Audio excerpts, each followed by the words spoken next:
Welcome to I Want to Be Like You with Elbi Cespedes. So we have some exciting news today. Angel, I don't know if I've ever announced this or publicly said anything about this, but all those amazing TikToks you see, it's actually, when you think about it, our highest reach when it comes to views in general. Our highest reach has certainly been on TikTok. And we see you, Jess Loprato's episode, Randy Graff's episode, Mark Hobie's episode. And so Angelina Cespedes, is the one creating all of those TikToks. She edits them. She makes them look good. Makes me look good. Just kidding. She doesn't have to. And so the thing about it is that because of this, I thought Angel deserved a raise. And we pay her nothing. So what does that mean? That means that now she's going to be editing these episodes.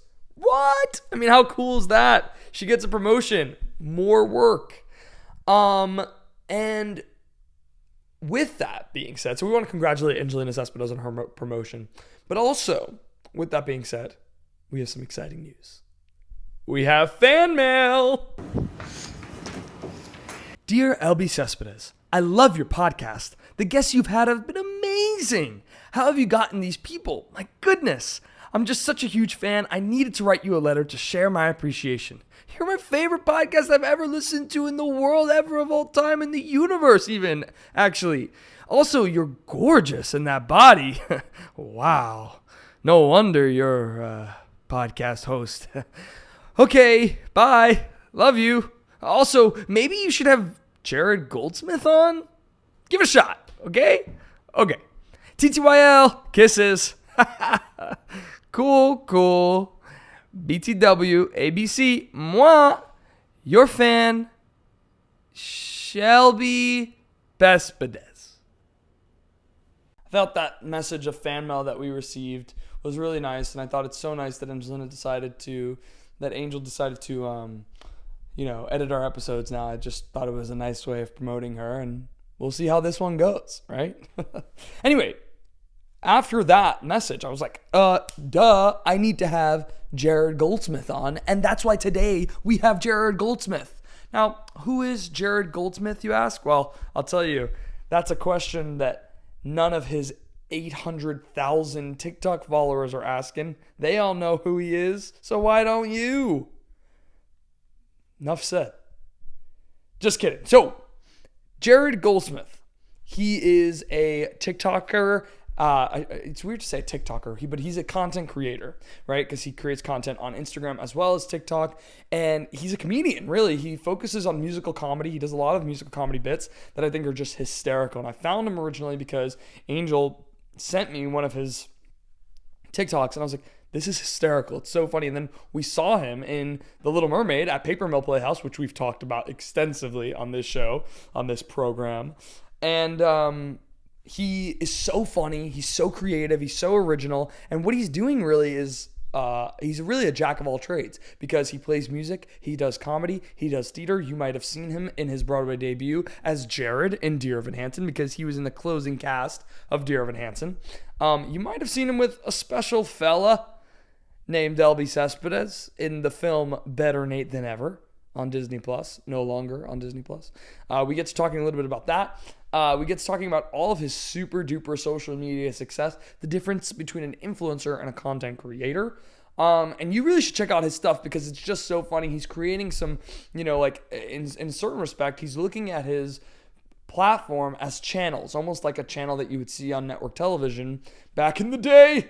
And he is doing things that would follow in that. So he's doing animated musical equivalents, and things like that. I'm rambling, but it's worth it because Jared's a funny guy, and I think that you'll get all of that from this episode. You'll understand exactly who he is. And most recently, he started his stand-up journey, and he started doing stand-up at Gotham Comedy Club with just so happens to be Jerry Seinfeld and Jim Gaffigan. So we get to talking all about that. There's so much good stuff in here. He's so funny and just has some really great takes on stuff. And also we get to talking a lot about Disney animation, which I know a lot of you are craving. So stay tuned for all of those things. We're so lucky to have him. I think he's hysterical, and we just had a blast shooting this episode. Today, I want to be like Jared Goldsmith.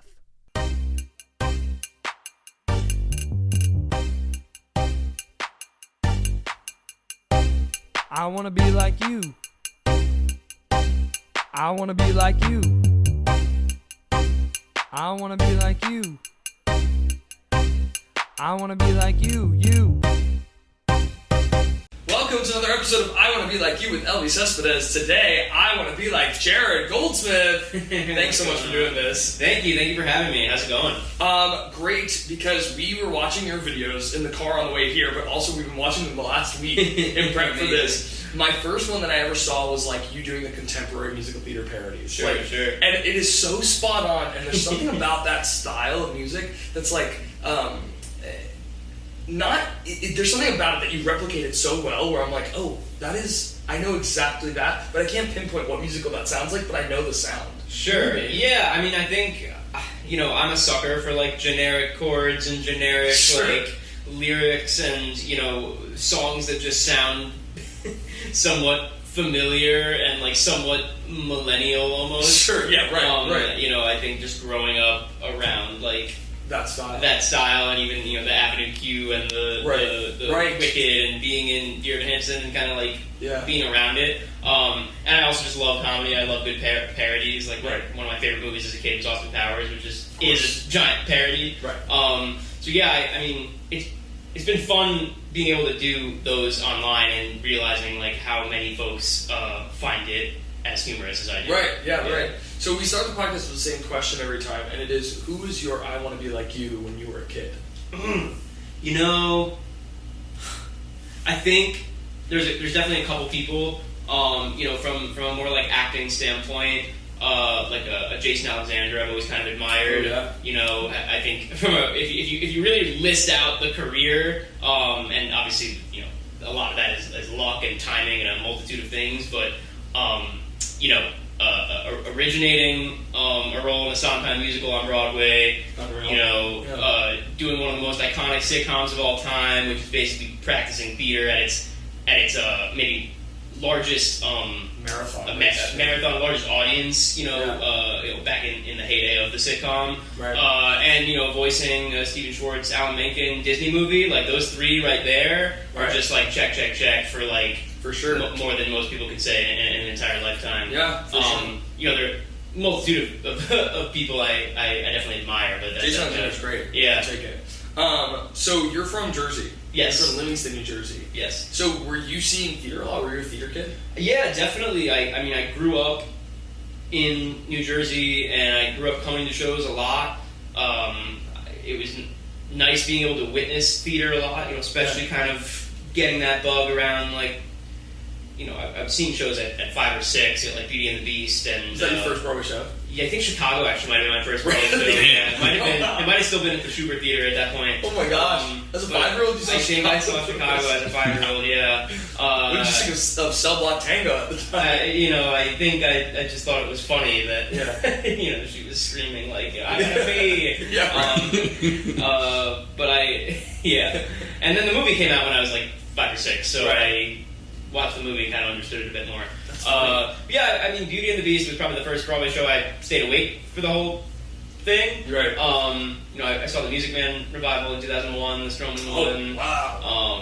I saw... That was what we were talking about with Jim. Jim Walton was in that. Mm-hmm, He had one show and he was talking about that. That was Mara Maisie, right? Mara Maisie? I think so, yeah. And then, funny enough, probably 15, 16 years later, probably now like 9 years ago, I did the Music Man. Rebecca Luker. That was Rebecca Luker. Rebecca Luker, yes. Rebecca Luker, yeah. Yes. And then I did Music Man with Chase Brock, who was in the ensemble of that production. Wow. He directed and choreographed it at Flat Rock. Cool. It was probably 9 or 10 years ago now. Wow. So it's funny when those full circle moments happen. Yeah. Grew up going to Paper Mill, grew up coming to see shows in the city. Right. Probably around 12, 13 really had that bug of like, I want to see at least like, the show that won the Tony this year, Singing in the Heights and Billy Elliot and Memphis awesome. And, See, like I didn't get into we've been theater kids for in and out since I was like 10 years old. I started doing theater, but I didn't start seeing Broadway shows until I was like 16. So once I started to get into everything, actually Dear Evan Hansen was one of the first shows that we had seen, and then I was like, oh my gosh, like I'm so sorry that I missed Newsies and In the Heights. Sure. But I want to ask you, you were doing theater as a kid too, right? Because you went to Stage Door Manor. Yeah, Stage Door for 9 or 10 years growing up. Wow. And all the high school shows, a lot of forensic speech tournaments. So I feel like that, when you combine it all, the 10,000 plus hours are, in theater camp, and I went to college for musical theater at Elon, 4 years. The summer stocks in between, I think that's kind of where the 4 years of Evan Hansen. It's set a precedent. Can I ask you a little bit about Stage Door Manor? Stage Door Manor. Yeah. I want to mention there's a movie called Camp about stage. That's great movie. It's about Stage Door Manor essentially. I mean, and that's where they shot it too, I think. Yeah. And the funny story about Camp that I love to tell for those who don't know it is, it was like this indie movie. Anna Kendrick is in it, and they were prepping to do this. Was it Into the Woods? They were prepping to do. I can't remember what show they do. Company. They do Promises. Okay. They do Follies. Right. Really funny. And Sondheim is like, just like he is in the musical theater world, but he's like a hero for all of these kids who went to camp. And so the whole point is that the writer, I can't remember his name right now, Todd something, but he goes and he writes the movie and he writes it to sell it so that Sondheim will show up at the end. And that was like the big selling point of this movie.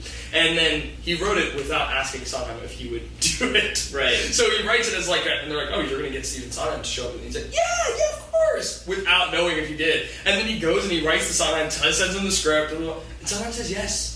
And like everyone was sleeping in bunk beds at the camp and whatever, and they were offering up Sondheim like a bigger place to stay, and he was like, no, I'll stay where everyone else will stay, and he shows up at the end of the movie, and that's like the big they got Sondheim in the movie. He makes it a cameo. I think there's still a plaque at Stage Door somewhere that's like Stephen Sondheim slept here for 2 nights in 2002. Amazing. It's amazing. Sondheim, he doesn't do too many acting spots, but there's that one. He was a voice on a Simpsons episode somewhere, playing a very Sondheim soundy vamp. That's funny. It's pretty funny. Knives Out too. I was gonna say the second Knives Out. Right, Knives Out. I guess that was probably his last. That was his film last appearance. Yeah. Him and Angela Lansbury together. It's crazy. Yeah. And then Tick Tick Boom. And I guess the voice. He did the voice in Tick Tick Boom. Sure. And then he did what's it called? The moment where he played Joe in that Sondheim documentary. He played Joe. Yes, he plays the. Tune you can Yes, I remember that. Yeah. So you were also a child actor, though. Yeah, I did some stuff as a kid.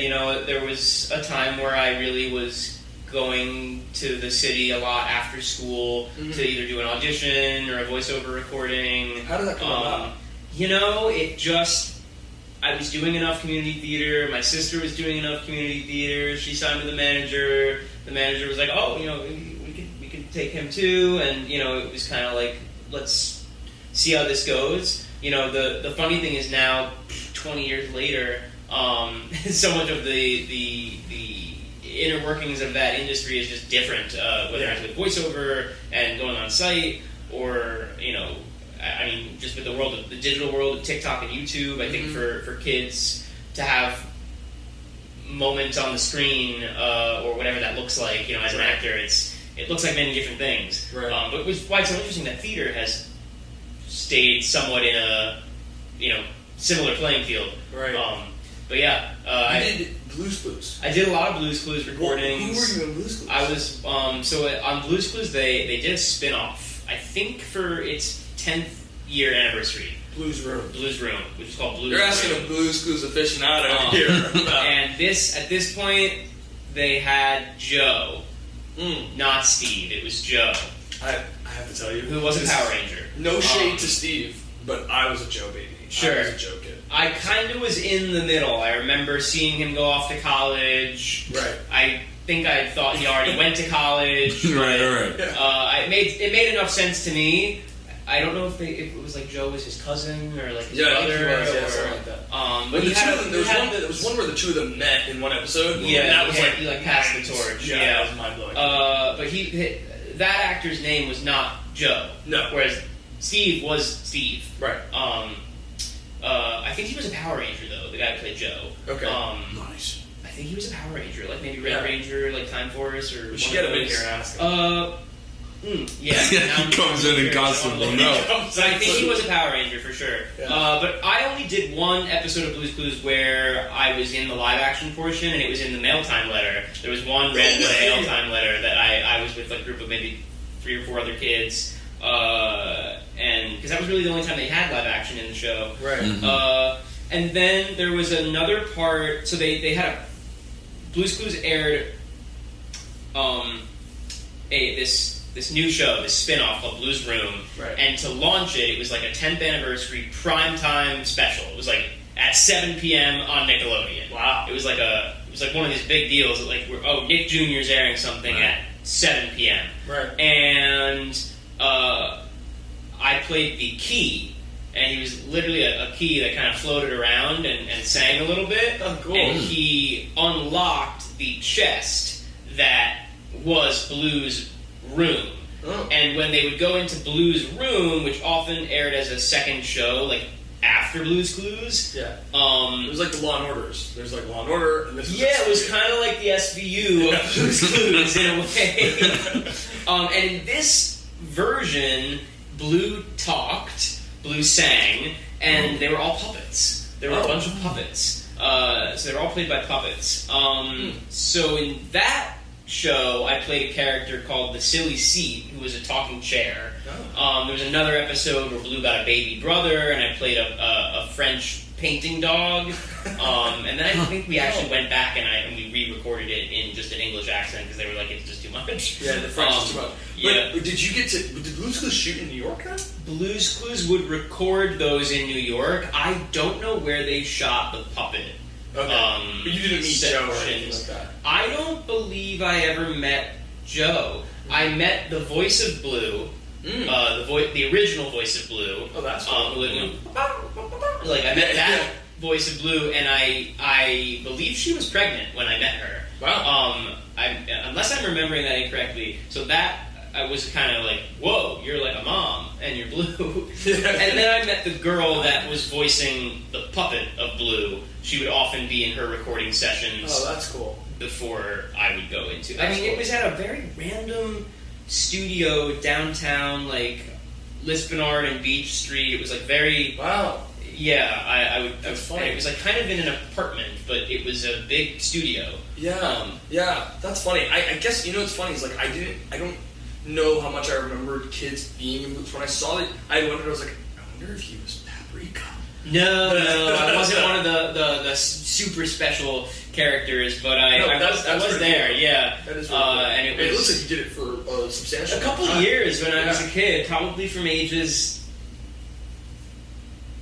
6 to 8, maybe, let's say, or... But you'd already grown out, I guess, of the Blue's Clues, like... At that point, I wasn't really watching it, Yeah. You're a little old for that. Did you freak out when you booked it? Were you like... I You did. knew I what it remember was. That was like the first big Johnny Bones, right? Or no? Yeah, You did a couple commercials. let and me stuff. think. I think that Blue's Clues might have come before I was doing commercials. Blue's Clues, though, I remember I had been auditioning for it a lot in kindergarten.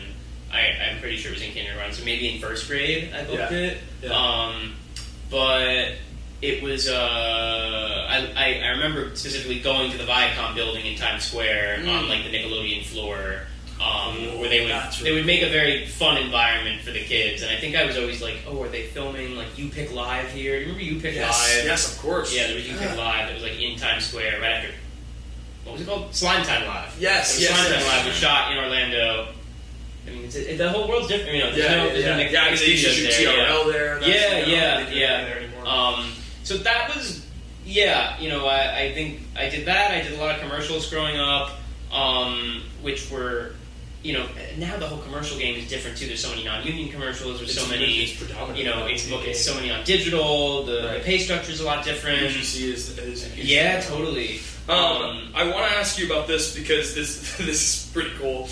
The cast of this movie, ready? The cast. I'm just going to name the cast, then I'll name the name of the movie. Nicolas Cage, Meryl Streep, Regina King, Jared Goldsmith. It's the ant bully. It's the ant bully. And That's crazy. the same creator as Jimmy Neutron. Oh, really? John I didn't Davis. know that. Yeah. And this was again more voiceover work. Which we recorded it in New York, but I remember we were on the phone with him in LA. So no, I didn't meet Meryl Streep. I didn't meet Nicolas Cage. It was a good movie. And I remember I saw it when I was at theater camp. When I was at Stage Door, we took a field trip to see it. But I think we were seeing the movie anyway. Right. We would always take a field trip to the movies. Yeah.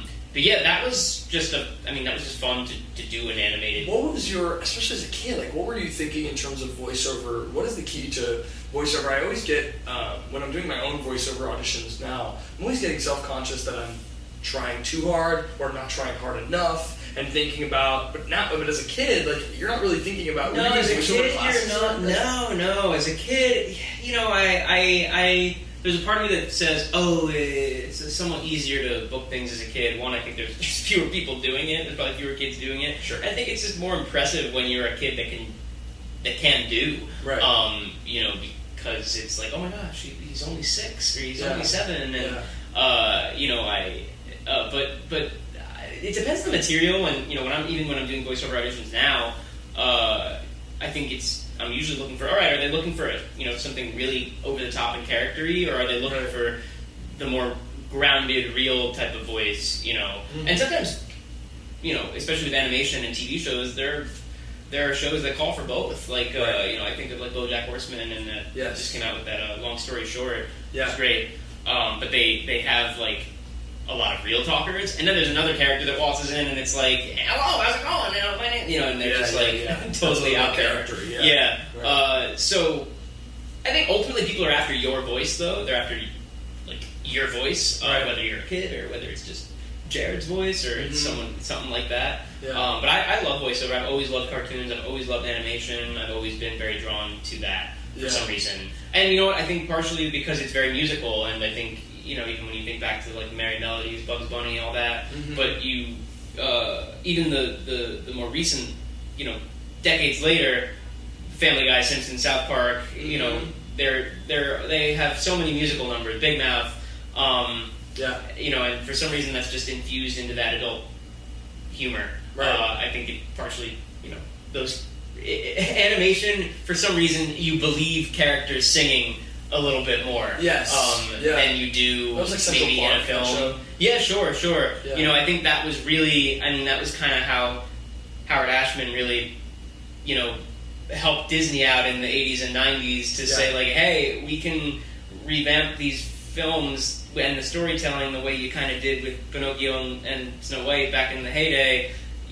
People will believe these characters singing. It can feel very musical, and that's how you get Little Mermaid and Aladdin and Beauty and the Beast and kind of these musical movies that are actually universal for audiences of all ages, and that are their own musicals. I mean, that's why though they're adaptable for the stage and they work on stage in certain respects. It's like things like The Lion King, things like Aladdin. The Lion King's in Howard Ashman, but the Lion King nonetheless, it's like you're still using story to move the story. You're using song to move the story correct. forward. So it works, and in many ways, the original those original cartoons were probably the best than some of the other adaptations, but they do still lend themselves to the stage because, ultimately the story also has good bones. Exactly. If Lion King is Hamlet, it's arguably one of the best plays, of all time. And, it would be left in a human time capsule, when humanity dies, like there will be a book of Hamlet in the time capsule. Right. Yeah. Last thing I want to talk about was when you were a kid, Spider-Man 3. Yeah. Cool. So who were you in Spider-Man 3? I was really just in the background, and I was some sort of extra. I think that maybe there's a piece of my hair, neck, something in there. I do still get residuals for it, which is crazy. Really? Yeah.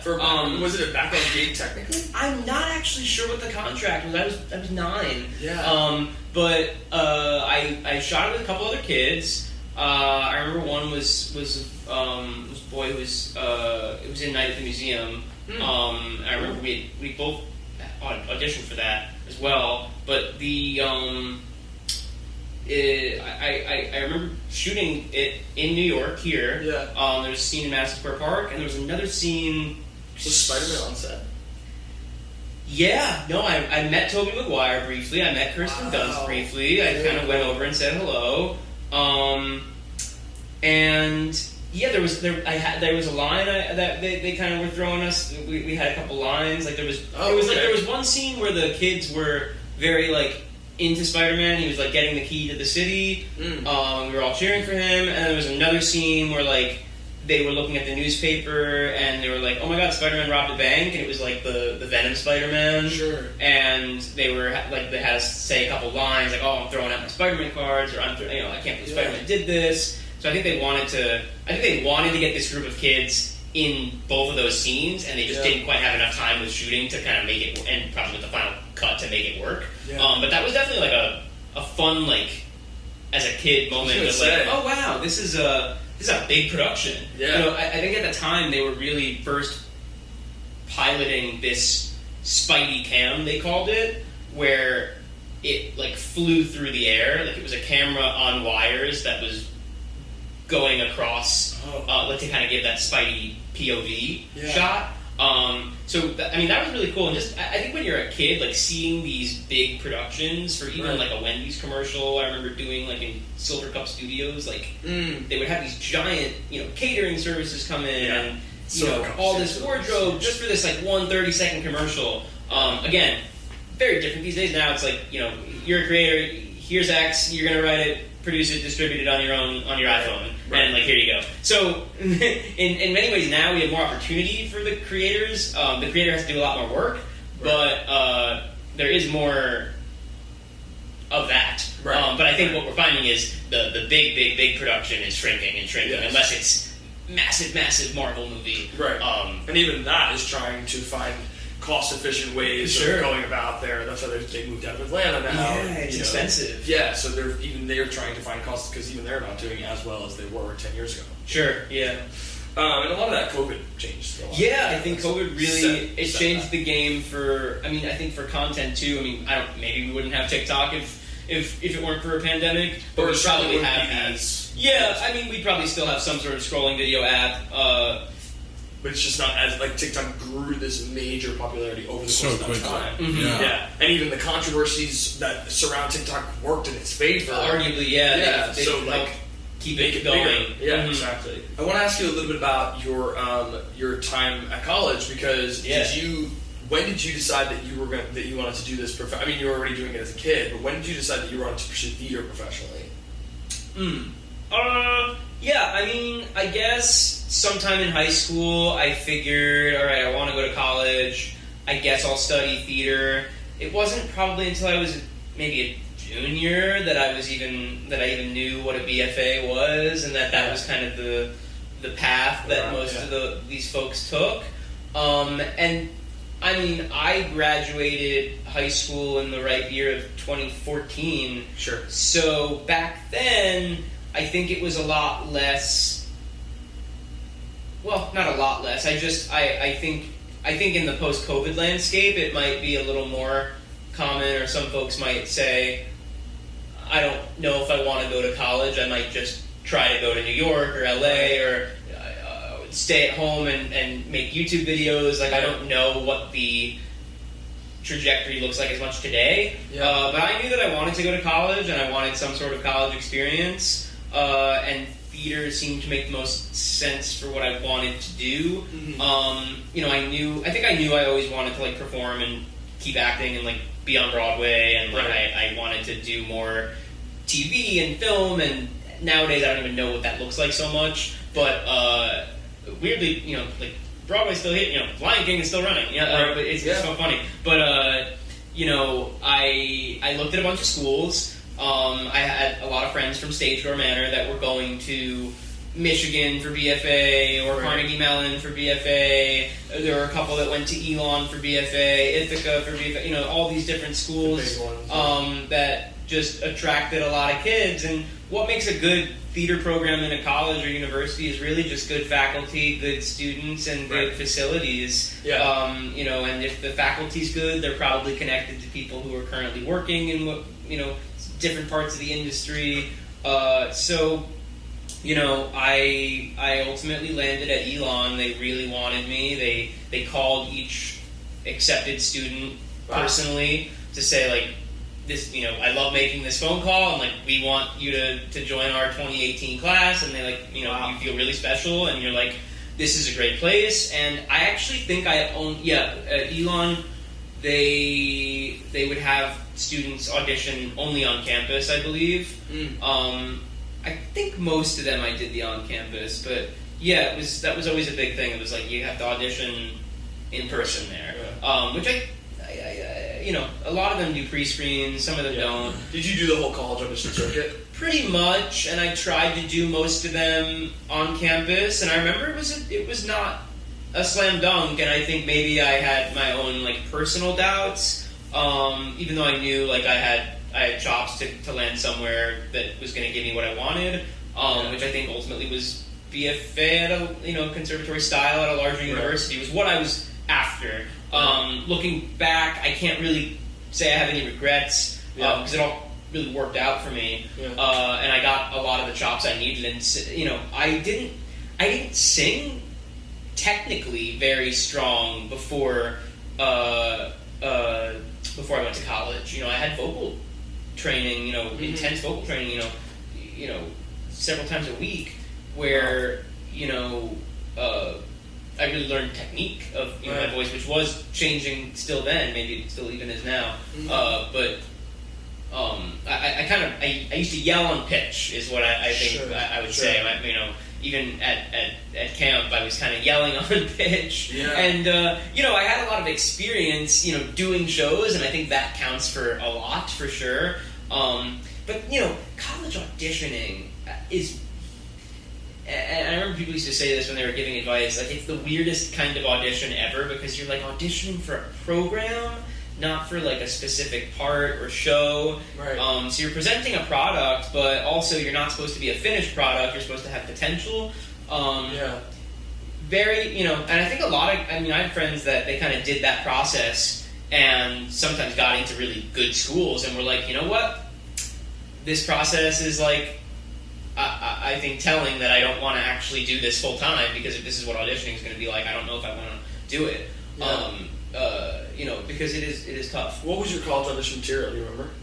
Yeah, I sang "I'm Coming Out of My Shell," which I still use a lot. It's from A Year with Frog and Toad. Oh, okay. And it definitely is from that early 2000s, like, blending old, Broadway sounds with, whatever 2004 sound this is. So I would sing that a lot. I would sing "What Kind of Fool Am I" as a ballad a lot. From "Stop the World, I Want to Get Off." Oh, I don't know that one. He, Anthony Newley and Leslie, oh god, now I'm forgetting his last name.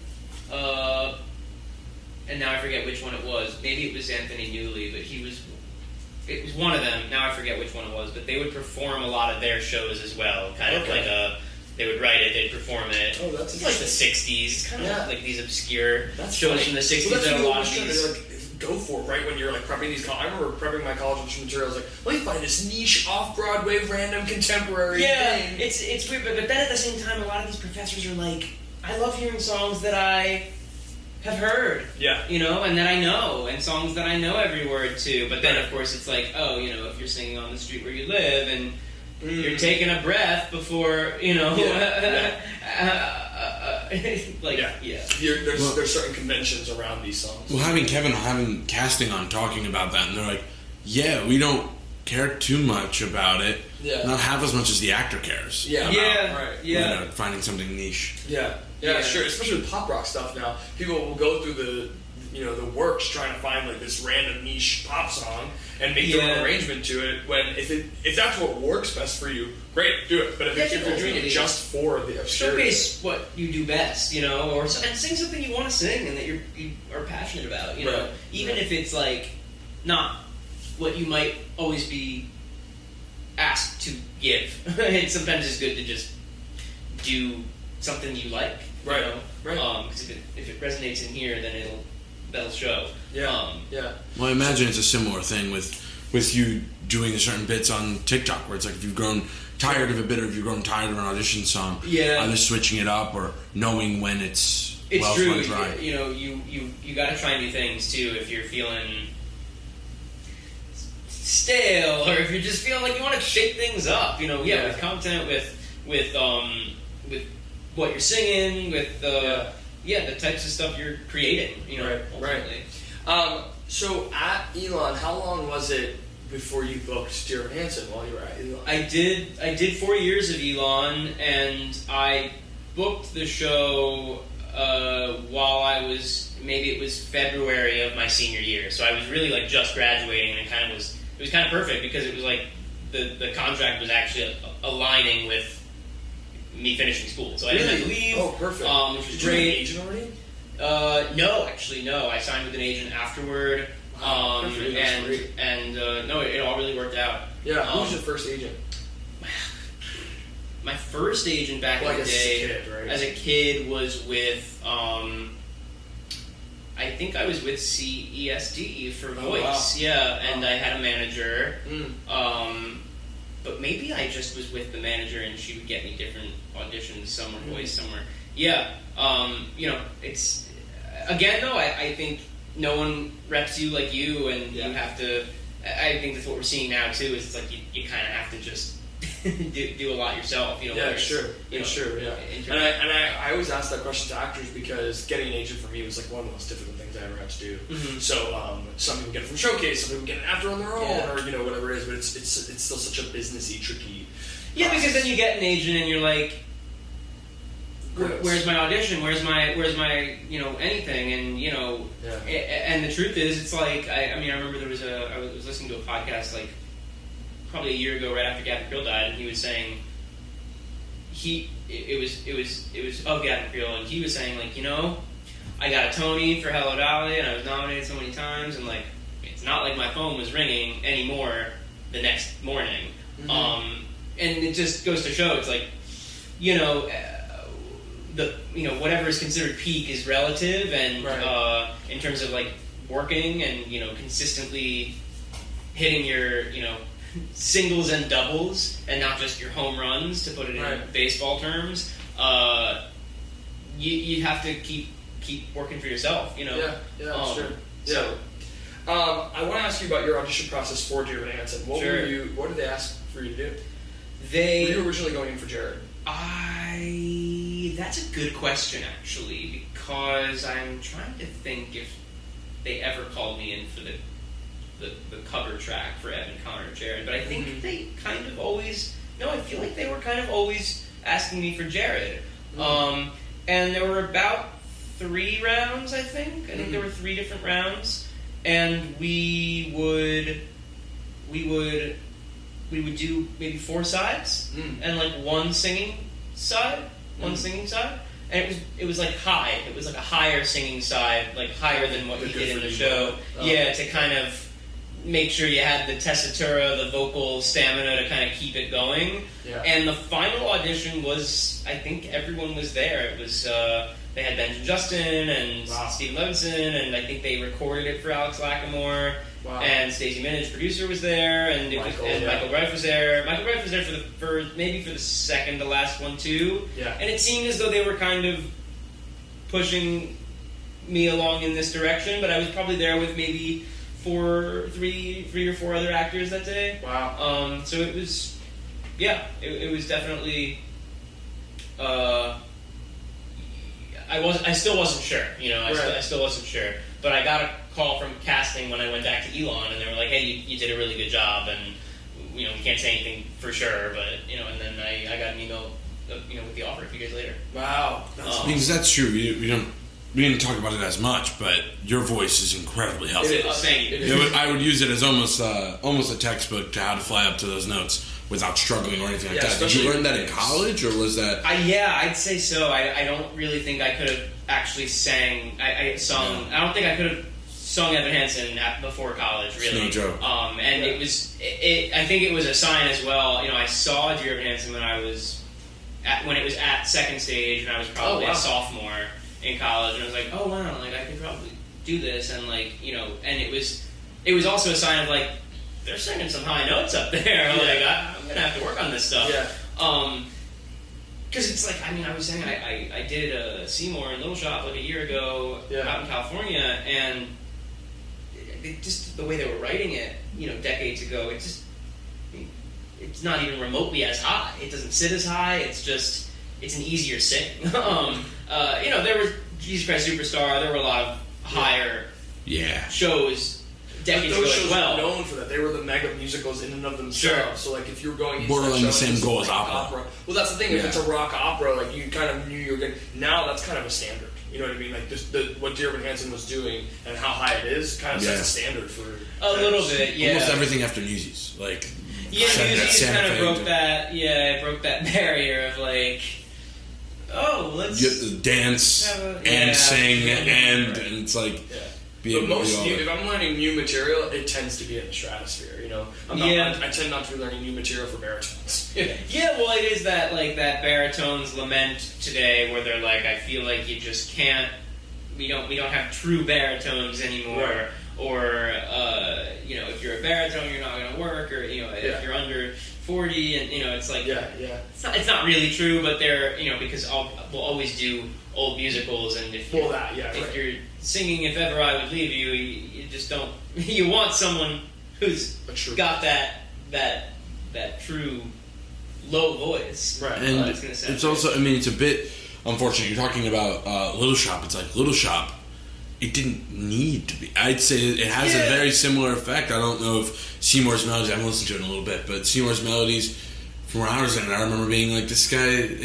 It's we get the anxiety, we get but sometimes the trope of, well, that worked for this show, Newsies, it'll work for this one, make it high.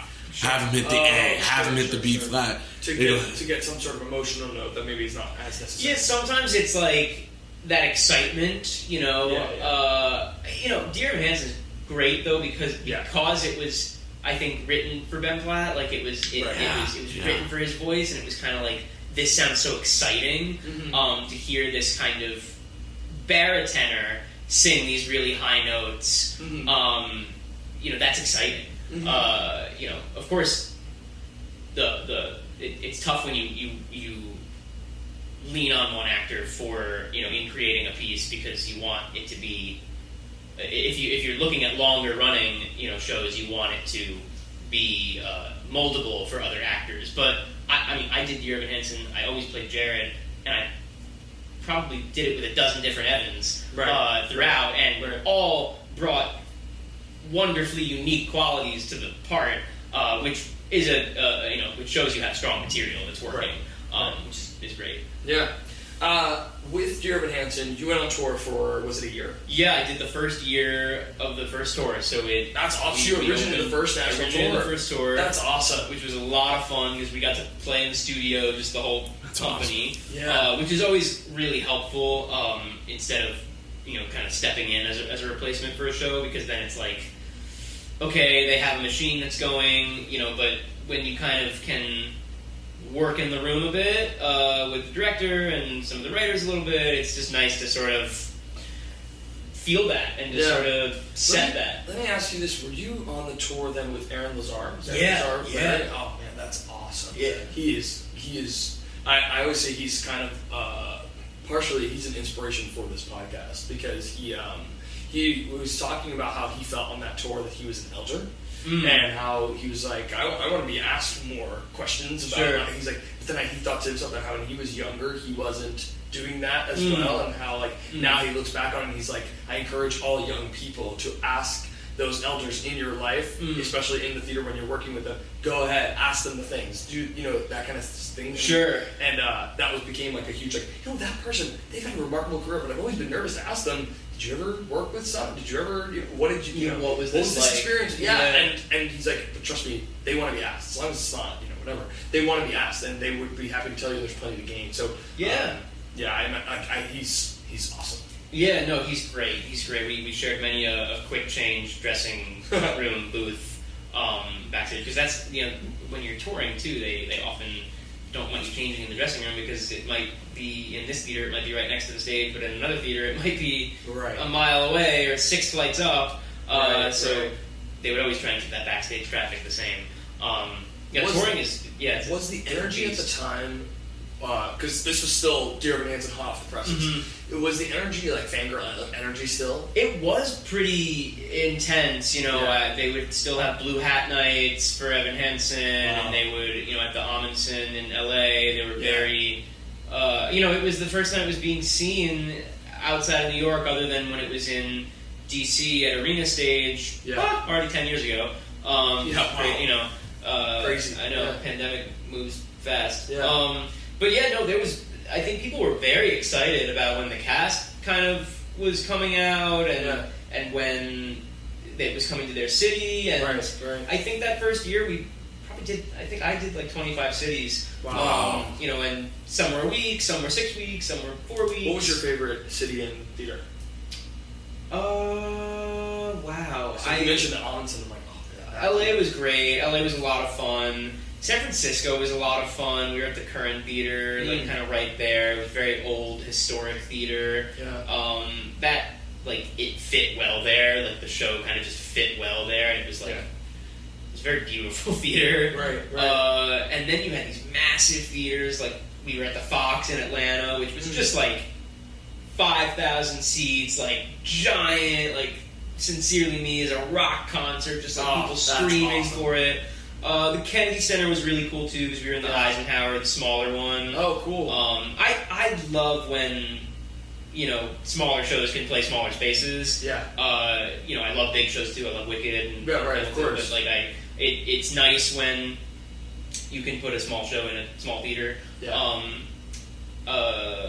Minneapolis was good too. It was kind of like a nice mid-size, the Orpheum Theater there. Oh, sure. Yeah, I actually know that was one. a nice one. That's awesome. So, how long when you were working on tour? Did you know? At what point did you know that you were going to move to Broadway with the show? A couple months before, actually, they were shifting out the contracts. I'm gonna say maybe it was March. Maybe it was March. So it might have been like 6 months before. Before you wrapped up the tour? Before I wrapped up, yeah. So you were going 6 months in the tour knowing that you were going to get to do it on Broadway? Yeah. That's awesome. And we got to open it, and a couple of us stepped in when they had that cast shift out, and then, shut down a couple months after that, maybe 6 months later with the pandemic. Right. But it was, it was fun. I also then, toward the end, was starting to get these notes of like, all right, we're going to be moving to a smaller theater. Like, remember, it's time to like take certain things back. And there was that difference from, from on tour. I think the last city I actually did was Columbus, and that was a pretty large theater. Mm-hmm. But then going to the Music Box was definitely the smallest theater that I had done at that point. Funny. And ultimately, I ended up doing the show more times in the Music Box than any other theater, but playing that house and audience was different than on tour, I think, as well. And the interesting thing with the tour was every audience is slightly different. Mm-hmm. Certain jokes land more in Fort Lauderdale than in Cleveland, and that just is how it goes. And that's interesting. Whereas here, everything was a little more consistent, but not quite like one specific city. Like I remember the DC audience, very quiet audience. Interesting. Every show was at 8 p.m. Like 7, like every show at 8. Very late. But and even here, I think here, by the time I was stepping into it, there was a fandom for sure, but it was kind of another like show on a regular tourists list. It was kind of like Hamilton, and now the Walk is Evan Hansen, and that was interesting as well. Because that was our first like introduction to musical theater. We've been doing theater, but new shows was we didn't get to see Hamilton original, but we were like, whatever this new short, and we caught fourth preview or something of Dear Evan Hansen. We caught it early. We caught it one of the first months it was on. Yeah, we caught it early, and it was it was the first time I think we saw a show you were talking about it. That was a musical that can be intimate, and that's okay in an intimate house, and that's the music can still be powerful and move the songs forward while being intimate without being and two. Well, I was going to ask you about in regards to Jared's such an interesting character because if you play it the wrong way, he can just come off as a jerk. Yeah. And he's not. There's something about him that's supposed to be likable and quirky, and also like, nudge nudge to Evan Hansen. Sure. The way Michael, the director, would kind of describe it is, Jared had no other friends, or he had no other options. The only person he really could torment and bully a bit was Evan. But again, I think that's also why they were like, we don't want someone who's going to be too tall or too just like commanding presence. I think they also were like, we need someone who's a little, I don't know, who's able to torment in a way that that comes off as somewhat harmless. Right. Because then towards the end, Evan sort of throws it back in Jared's face. And that's the thing. It's like if Evan Hansen is the biggest loser at school, Jared Kleinman is the second biggest loser at school. Yeah, right. So that's I think that's kind of how the best way to think of it. Yeah, that's interesting. I was going to ask you about I just had something on my brain. Well, I guess the ending of Evan Hansen, which was like at first came now. People are looking back on Evan Hansen and they're going like, oh wait, I don't know how I feel about this, and I don't know how I feel about that. Was that ever something that you guys were talking about? For me, no, because I feel like you need conflict to kind of move a story forward. Right. I don't know, Pinocchio lies. Yeah. Like, the girls in the Parent Trap have to lie to their family. Right. Seymour is like, killing people, feeding them he's up innocent. plants. Seymour's just a good guy. Sweet Todd is chopping people up, slitting their throats. I don't know where we have to draw the line. Right. Right, yeah, sure. Honestly. But I think, it's, I think they wanted to, I knew Benj and Justin, like, when they were setting out to make this story, they wanted to kind of, expand upon this thought that happened I think it was at Justin's school, that like some classmate had died and everyone really wanted to take ownership over the fact that like they knew this person and they felt really connected to that person, when in reality it was kind of like, no, they might not have really been friends with them, they were just kind of saying that now after the fact.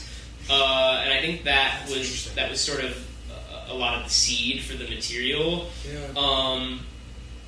So I get that it was definitely a hard show to sort of wrap up. I mean, Stephen Levinson, great playwright, the book writer. I mean, that was the thing, that they had the right creatives just in the room mixing it all together. Yeah. And it's like, what are you supposed to do? Like, send Evan to jail, or have a whole have this post discussion where he's like, right. I don't know. I feel like that was why they do this kind of epilogue where it's a year later. He meets Zoe, and that's kind of like, it's kind of where you can go. Yeah. Well, it's funny. We were talking about it last night, and what winds up happening is, sure, Evan gets what he wants in a certain respect, but he also doesn't at all, because he pays for the fact that he loses his relationship with that family and Zoe and all this other stuff that he held to a high, you know what I mean? Like, that was something that was really important to him, and he lost that for the price of this, you know what I mean? So it's not like he got off completely scot-free. Yeah, no, I think that what he learned is to sort of face his own, like, stuff, and he kind of starts accepting it a little bit more. Right. And realizes, like, no, this isn't right. And he ultimately realized he had to, I think, tell them the truth at the end, because he saw how much it was hurting them. Yeah. And he kind of did say this whole time, like, he was trying to help them. Right. So, yeah, I mean, it makes for good dramatic theater, I think. Yeah. People want to see characters that are flawed and not perfect and messy, and like that's like us. We're not perfect people. So I think that's great to watch. I think that usually makes for good drama or conflict. Right. In totality of this whole experience, what was the biggest thing that you took away in looking back on it from Dear Evan Hansen? Because you were part of it for so long. Yeah, and it's so interesting. The long break in between, definitely a different person afterward. I mean, I think I booked it at 21 and was 26 leaving it. So yeah, I mean, really, like half of my 20s there. Yeah. It, you know, I think it was there was a lot of like self-confidence in like, oh wow, I can really like kind of do this thing that I've liked doing for many years. And is it raining? I think it's raining. Wow. I think that's what it is. I think it's the rain on the AC. Oh, wow. Are we on the top floor? We're on the 6th. Oh yeah, it's raining right now. Yeah, right? Yeah, that's what it is. Okay, well, So I was like, at least I what have is she a doing little back poncho. there? Yeah, maybe they don't hear it. Maybe they don't hear it. That's okay.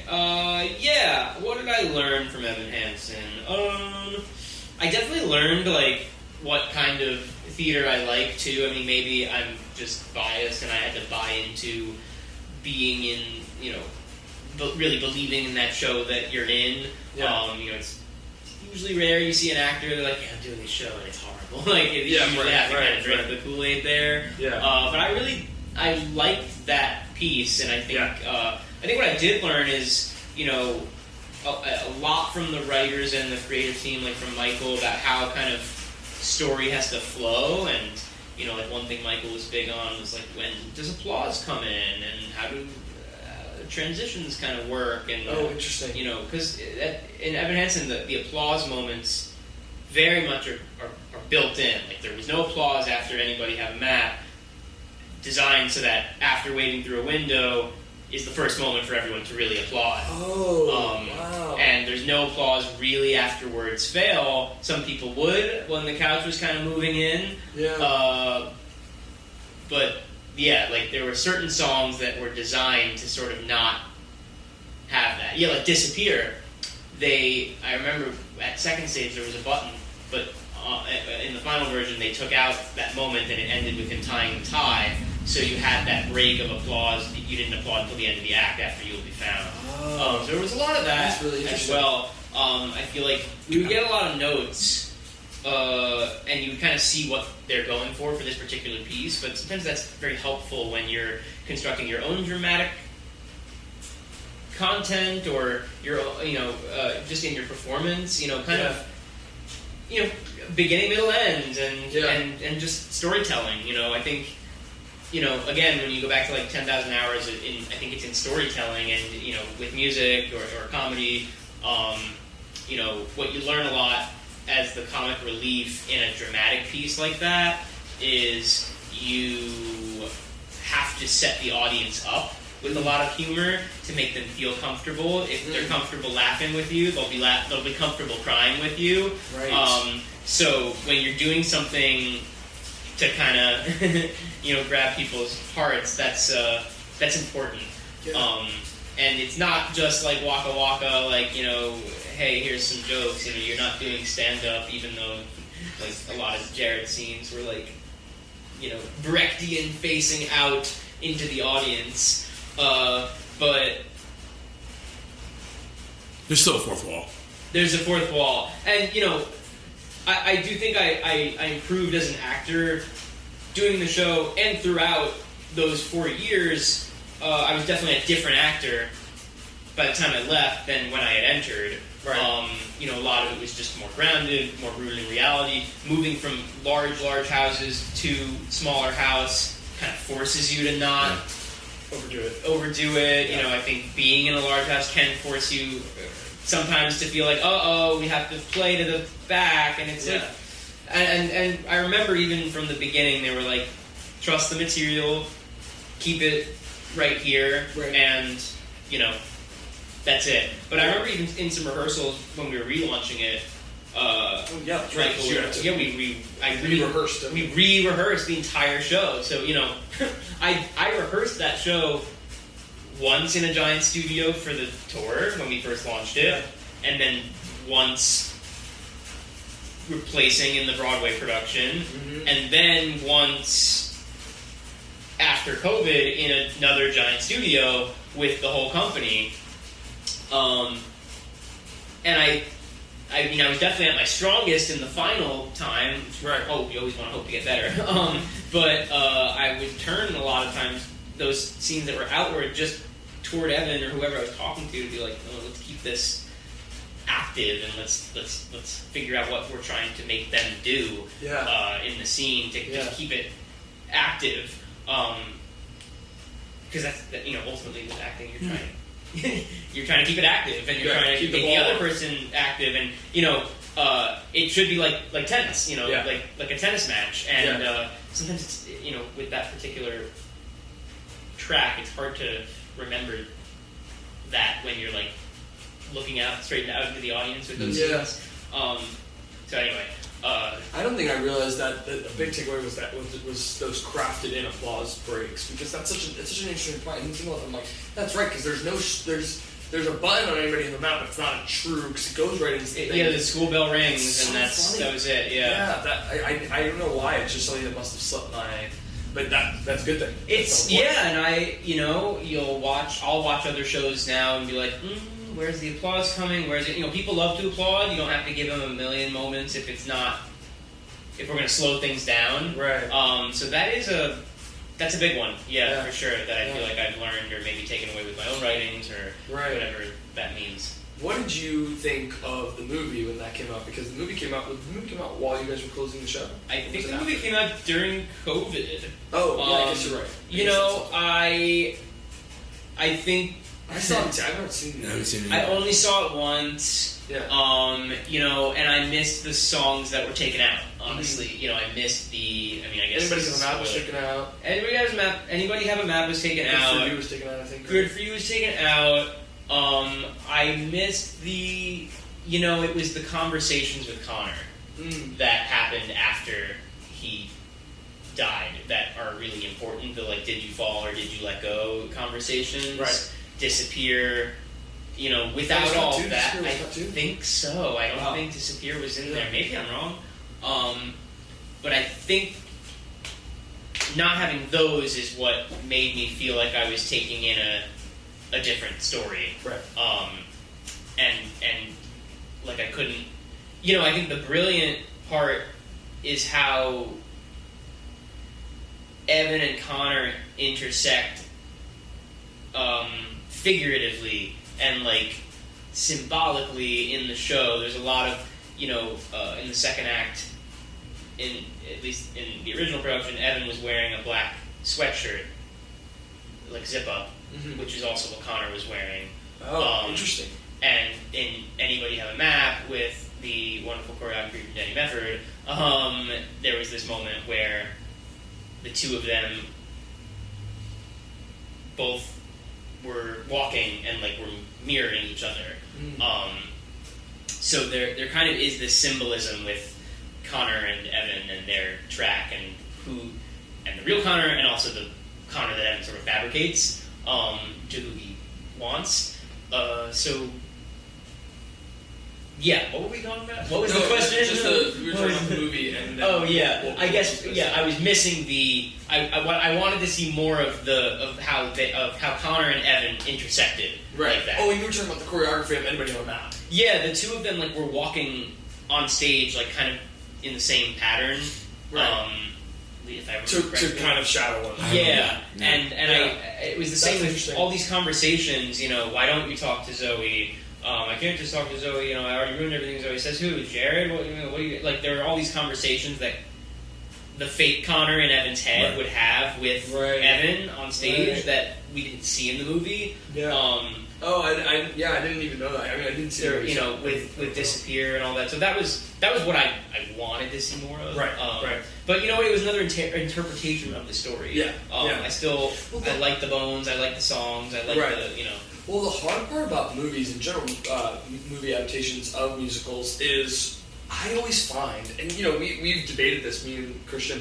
It's I always find that is the version that is the most accessible to people. So then, therefore, that is the version that becomes the prime for those who don't know the piece. That becomes the prime. That's not necessarily always true, but I remember always having an issue with Into the Woods, for example, when there was no mysterious man, and you're going oh man, I missed. So there are people that I know who don't know Into the Woods as well. Granted, there's the pro shot. You can watch the pro shot. It's very easy. Yeah. But there are many shows that aren't like that, where you go if you just watch the movie and that's your, I sometimes get it's another interpretation, but in some regards, it's a really, really important one because it's not just like any other regional doing it. This is reaching the widest audience. So it's always like a thing where you're like, Sweeney Todd or all these movies that decided to take like spin on it. Yeah, take a little bit of a spin on it. I respect it, but also it is the widest version, so it kind of can be a shame that it's not the truest source material. Yeah, when you want to talk about like good movie musicals,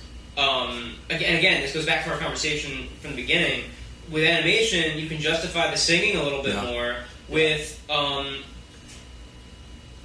when it's just a live action movie, it can be really silly. Yeah. When people just burst out into song, so I think you run that risk with an Evan Hansen. Right. There are a handful of movie musicals that made it work. Chicago, it just works as a movie because of that imagination thing, and every sequence is in Roxy's imagination, and it just works. West Side. I think West Side. The new West Side, and the old there's one. an excitement to it. The old one, obviously. I love Tick Tick Boom. Tick Tick Boom. Obviously the Little Shop movie, it just works because there's something about the three girls kind of making it magical, and it's this weird sci-fi thing that just kind of lends itself to work. Right. It's very difficult, I think, to make work. I think especially now.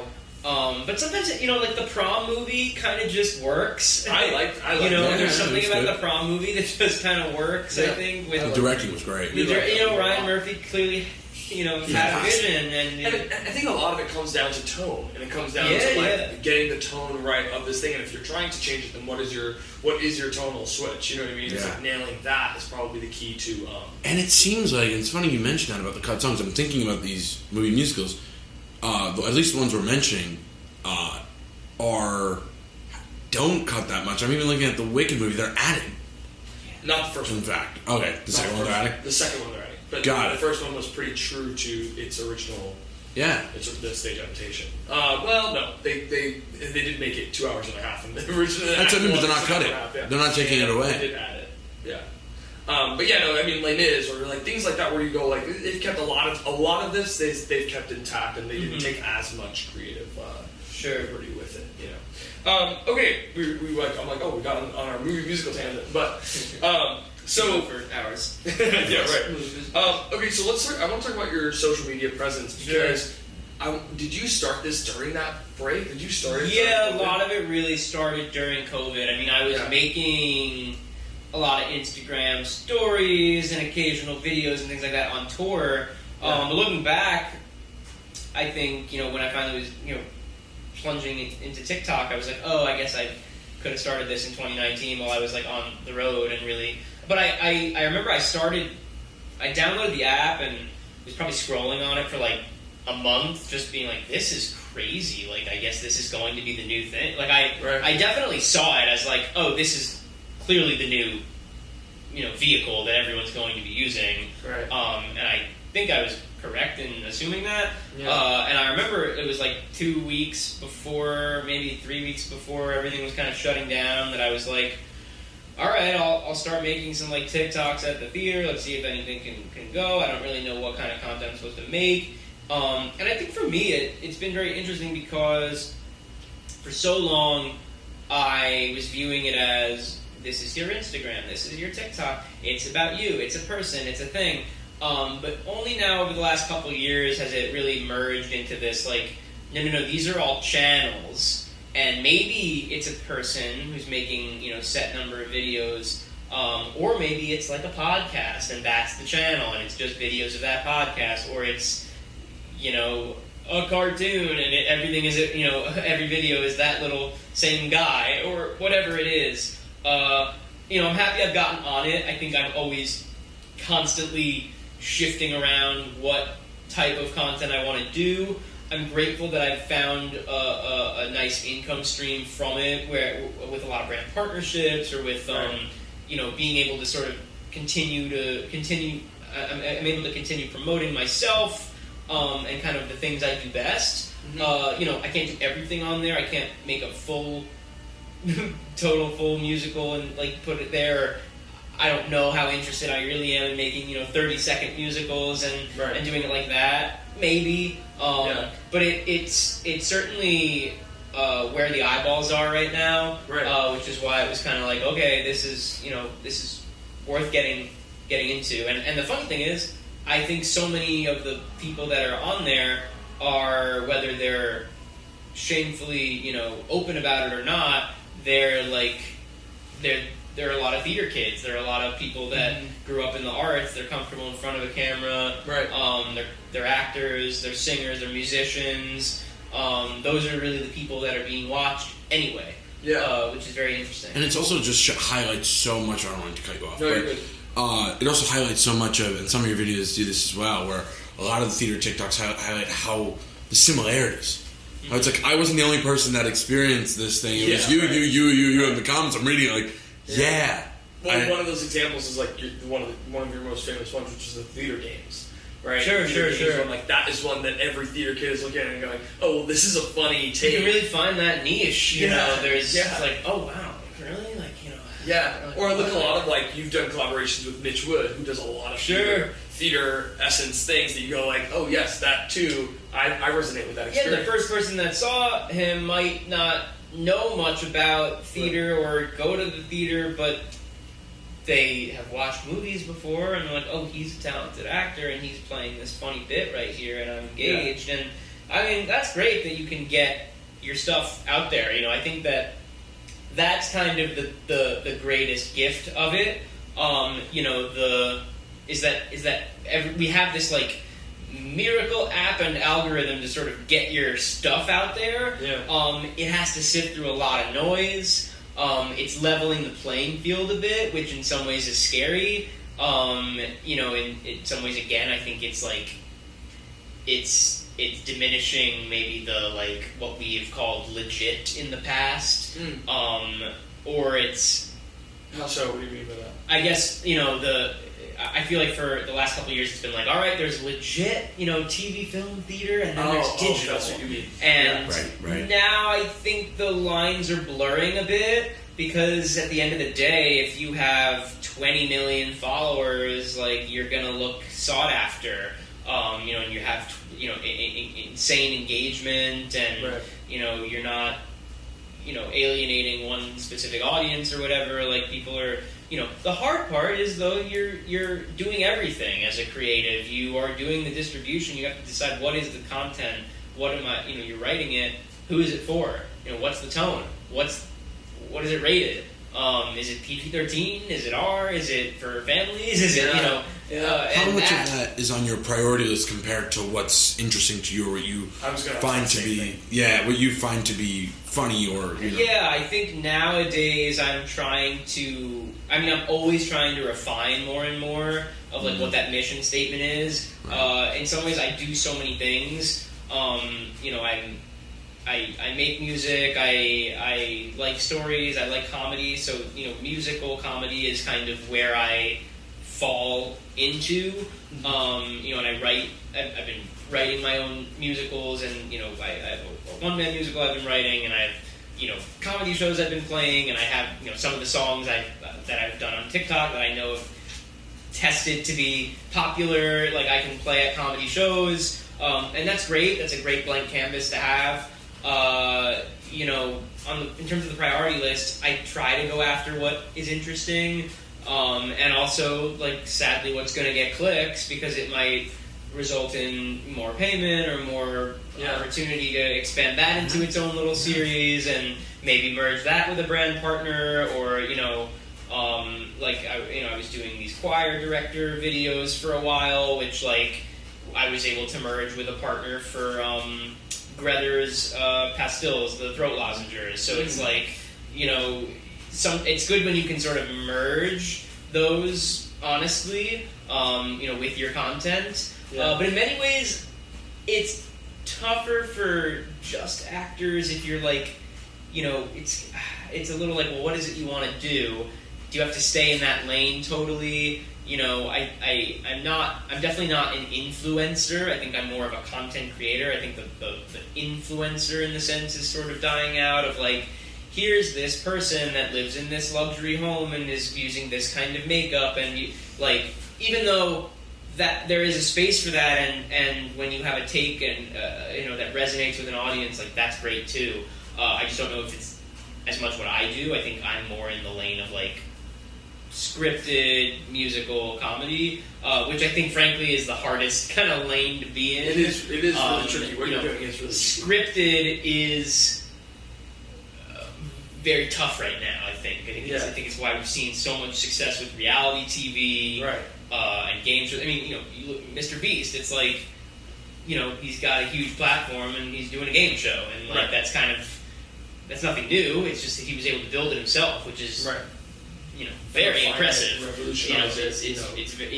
And there's always a space for stuff like that. Because you're having, I'm assuming, a complete like pre-prod for 10-second, 30-second minute there's video. At least a process of scripting and ideating, and it's this weird balance of quality and quantity, where you need to have quantity for the algorithm to get moving, but you also need to have quality for it to really resonate and for it to really hit.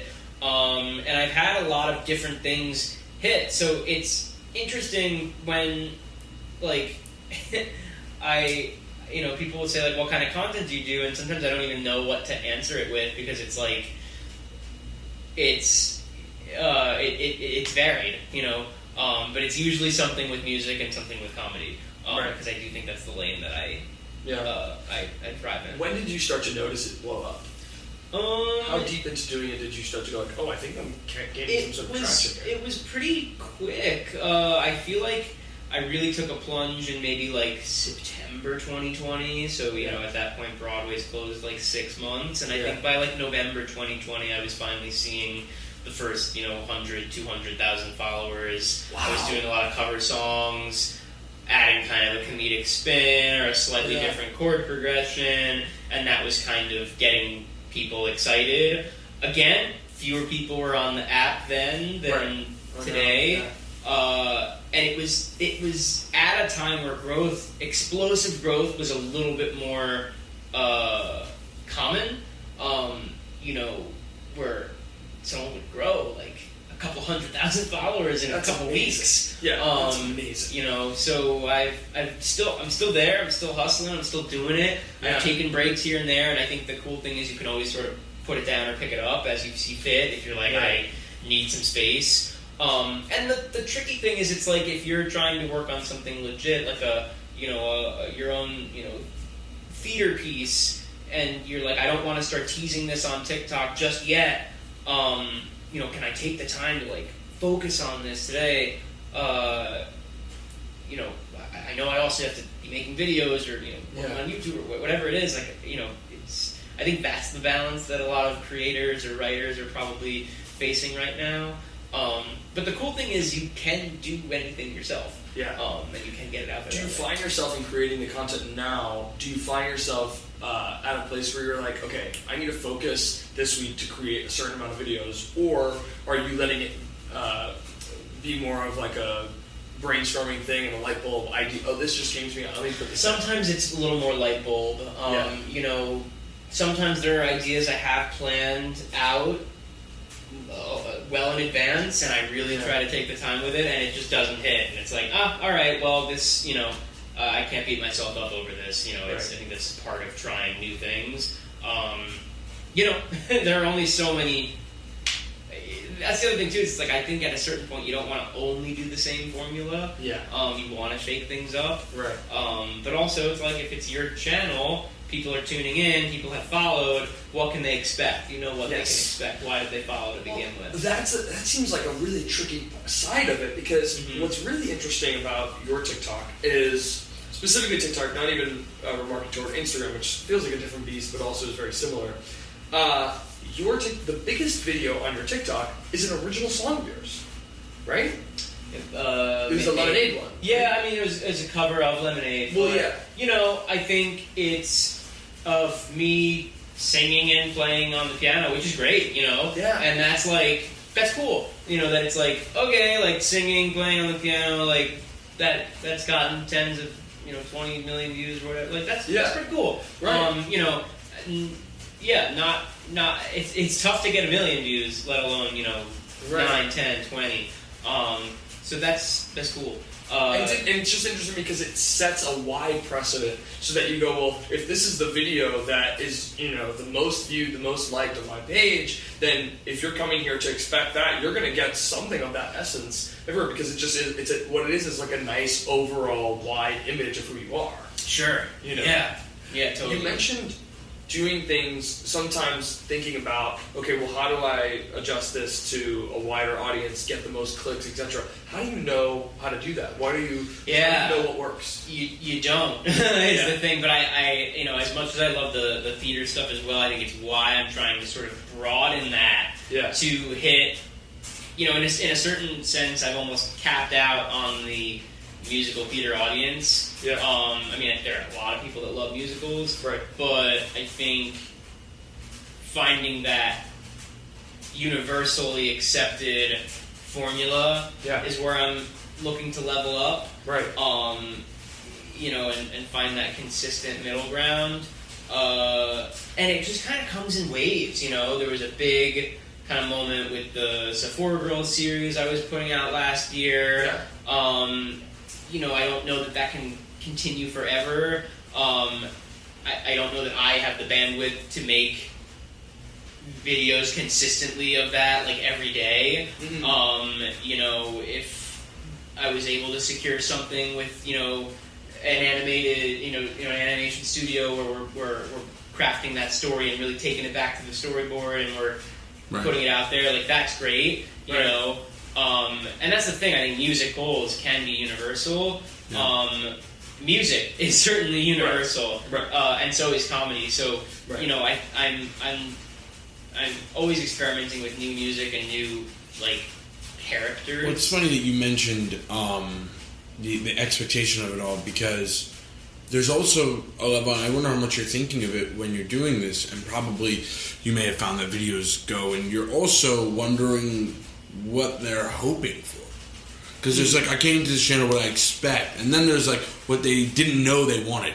I find that in a lot of channels, what they didn't know they wanted. I mean, even with us, certain guests, they didn't know that they wanted this collaboration, this, Yeah, no, totally. Sometimes it is a collaboration. Sometimes that's an easy way to, give someone a treat for what they want. But yeah, I've started doing some more stand up throughout the city as well. I can clip these and put them onto my channel too.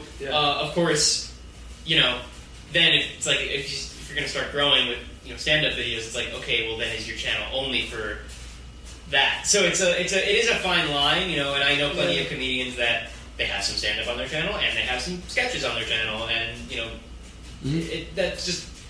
Avoiding the label, right? Because the thing about that you can very easily fall into as a content creator is the idea that, well, because this works, I do this, I don't do anything else. Or if I do, I'm afraid to show you that other thing else, because I'm afraid that you're going to let go of me for not doing that thing that you liked me for. Yeah, it's tricky. I feel like maybe it was Jonah Hill who said it a while back, where he was saying the thing that kind of bothers me about the entertainment industry is that it feels like you can only do one thing, and it's if you're in comedy, you have to do comedy, and if you're in, music, you can only do music, and if you're in, and I maybe we're moving away from that a bit, but algorithmically speaking, it does feel like if something is expected of you, that's what you have to do to get the hits. It's not fully true, the Theater Kid warm-up video was not something I was doing for, years, and 500,000 people liked it because they were this is funny, it resonates with me. I get it, I've been there. So there is always a need for quality content and what is gonna work, but sometimes you don't know what that is. Well, it's funny, I think in movies and the film space and the screen space, that line, we're probably in the time of that part of the industry that is the most malleable, the most flexible. So many people are doing both. It's no longer you're a TV star, you're a film star. After True Detective, really, you you can do both of those things, and they are considered both the highest level of thing. And also theater, I think, falls into that too. We see George Clooney and Denzel and Jeremy Strong and all these people come to Broadway. But strangely enough, TikTok, because it's still newer in its foundation, I think maybe that's why algorithmically we're almost like back in the day sitcoms compared to drama shows or murder she wrote. Exactly. And also there's this kind of level of, there's a difference between the name and this guy, the specific niche guy, and the only way, or really a great way to become the name, a lot of people who are names now were that guy. Yeah. Mr. Beast was the guy that would count to 100,000. You know what I mean? Right. Or Tarantino was the gangster film guy until he's Quentin Tarantino himself. Yeah, it's interesting. What about editing these videos? And because you're doing that on your own too, pretty much. And some of that plays into the comedy. Like some of the reason why some of the timing of your videos, because it's short form, and short form comedy is different than it's almost like its own genre of comedy, subgenre of comedy. The key to editing, I guess, short form content to make it funny, to make that's a funny bit if I make it quicker or shorter. Yeah, good editing is important. We had TV film classes in high school. Yeah. We learned on Final Cut. I mean,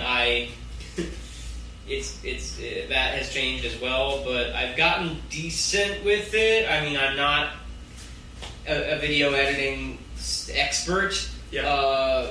But I do it myself, and I have I have a lot of I think my imagination is limitless, and I think it's cool what you can do, with a green screen or with a whatever. But yeah, I do it all myself, and sometimes I think with comedy, making things quicker, or even speeding up a video to make it really truly louder, faster, funnier, or just to grab people's attention a little bit more. Yeah. I think speed is sometimes important on these video scrolling apps. Mm-hmm. Because it moves it along. Pacing is important on these. Yeah. Even if it's a 90-second, 30-second video, you want the pacing to really flow. Yeah. Let's talk about Sephora Girl, the Sure. Sephora series. How did it come to you, and what was the idea in terms of, because we're talking about your content, to pivot to this semi-narrative idea? I was seeing a lot of videos, and I think I saw one person make a video directly, poking fun at some 10-year-old who was using a ton of Sephora makeup and doing a Get Ready With Me video, and it's funny. I was watching the South Park recently, and it was like they were doing a Labubu unboxing video, and it's that's funny. But in a way, that's kind of what I was doing. Not saying I did it before South Park, but yeah, in a way. But South Park, he did it before you. I did a version, I suppose. Right. But I saw this video of someone doing a parody of putting on makeup and a 10-year-old at Sephora, and I was like, well, that's popular, that's viral, this is trending. People are like, oh wow, these Sephora kids are insane. And I was like, okay, well, I do musicals, and I should make this a musical. That's actually how it came to me. Of okay, can I musicalize this? Right. And say all right, POV, you're watching the Sephora Girls musical. Yeah. And I had a feeling it would do pretty well. Yeah. And I remember it was a couple days I was really trying to craft it.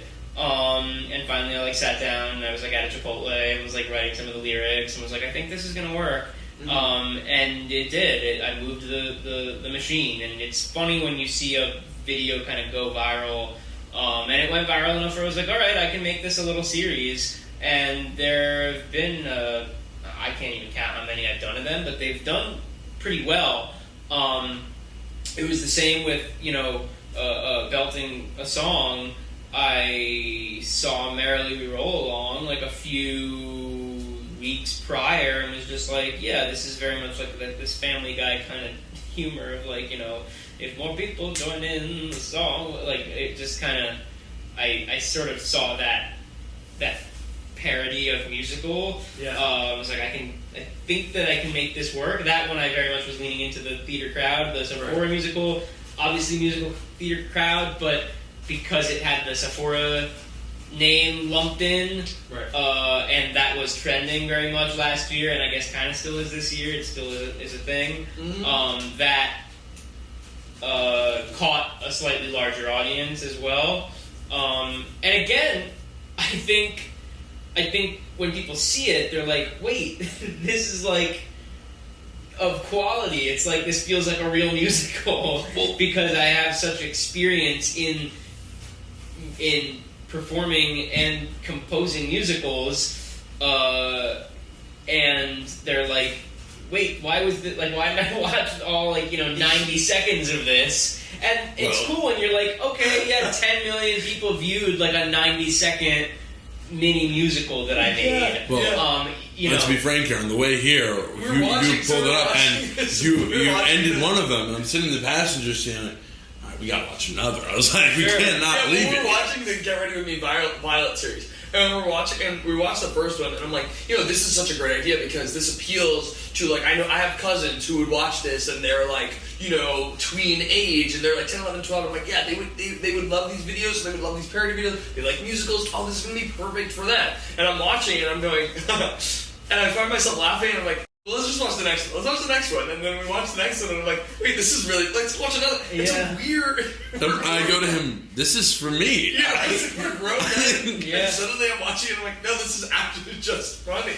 Yeah, no, it was kind of geared to be more like a Fairly Odd Parents, Simpsons-style tone, audience humor. Yeah. I think that the main goal with something like that would be to kind of have it animated and voice some of those characters, even the girl ones. I think that'd be funny, like how Big Mouth, it's like Nick Kroll voicing little girl, and it's just funny. I definitely have spoken to some studios about it, but I want it to feel correct and right, and it's a lot of work to do on my own. For not a whole lot back at the moment. I'm not sure what a stage adaptation of Sephora Girls the musical would look like.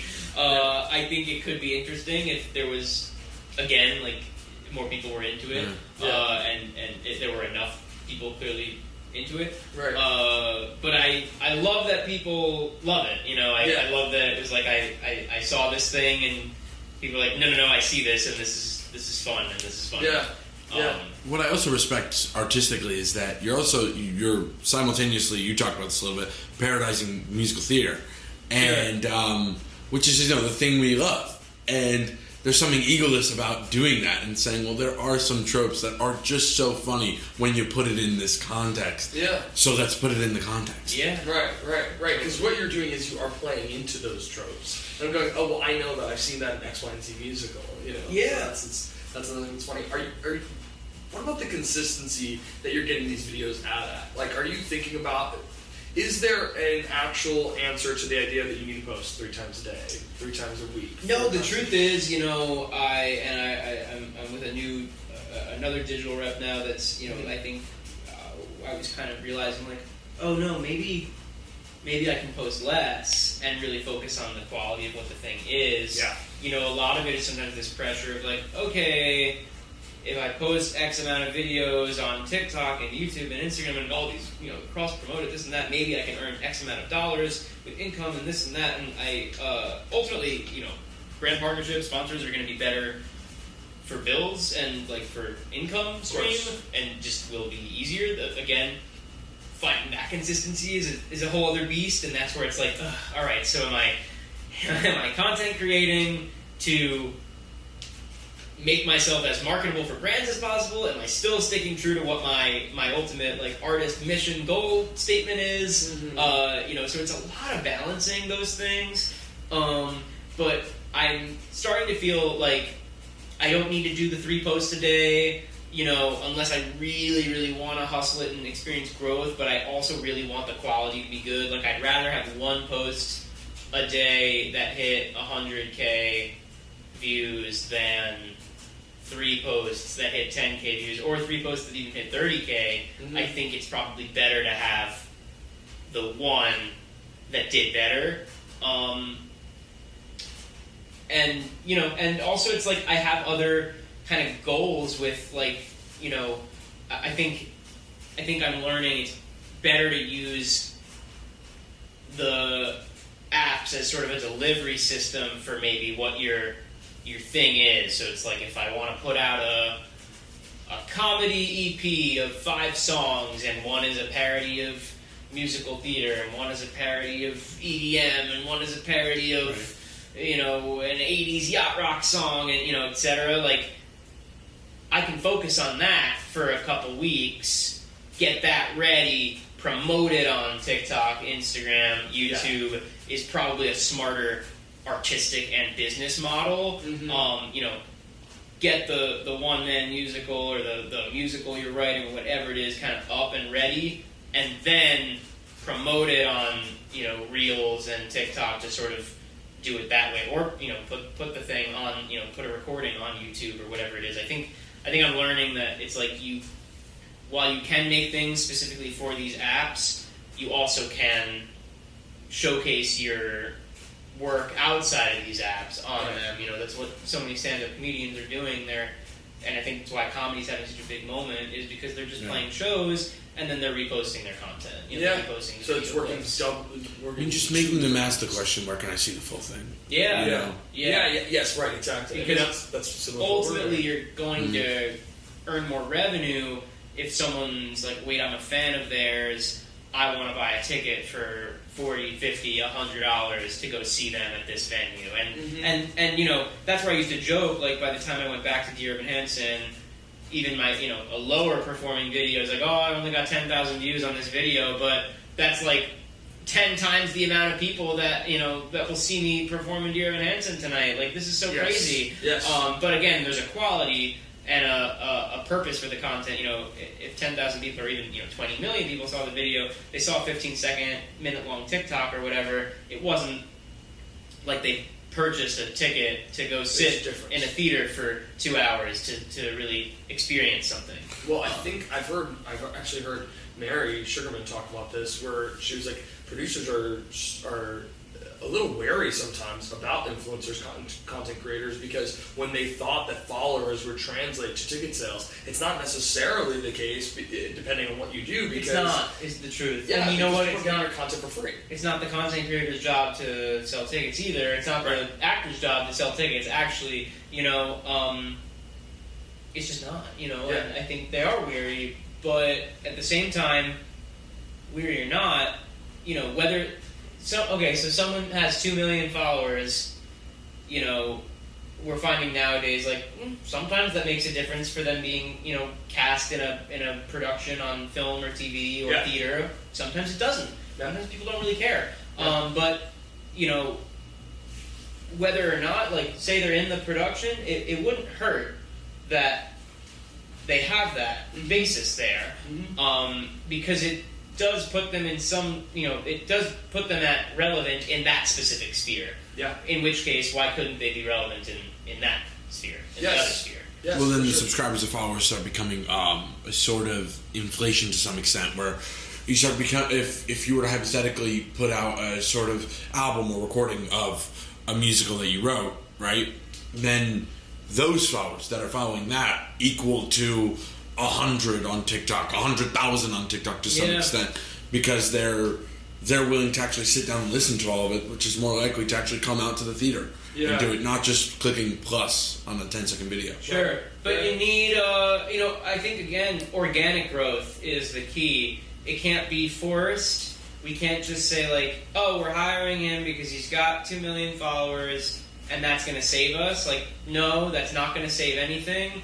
I think when it's organic, even Death Becomes Her this year had their moment from one of their songs. There's a huge sound on TikTok, and it's like, that's actually more the direction I think to be moving in terms of like what is trending and what is part of culture. Because it's representative of your show too. Because it's like, where did that come from? Oh, it's from this musical. Oh, what's this musical? Oh, yeah, I want to see that. Oh, it's that movie. Oh, yeah, let's go see that. Exactly, With these brand partnerships, like you just did one with CarMax, so things like that, do you feel pressure to, like depending on what they're asking and what you're trying to do you feel pressure to match that standard and not, I guess thinking about how much you're putting into a regular video of yours versus a video where you feel like you have other people relying on you to produce something? There's definitely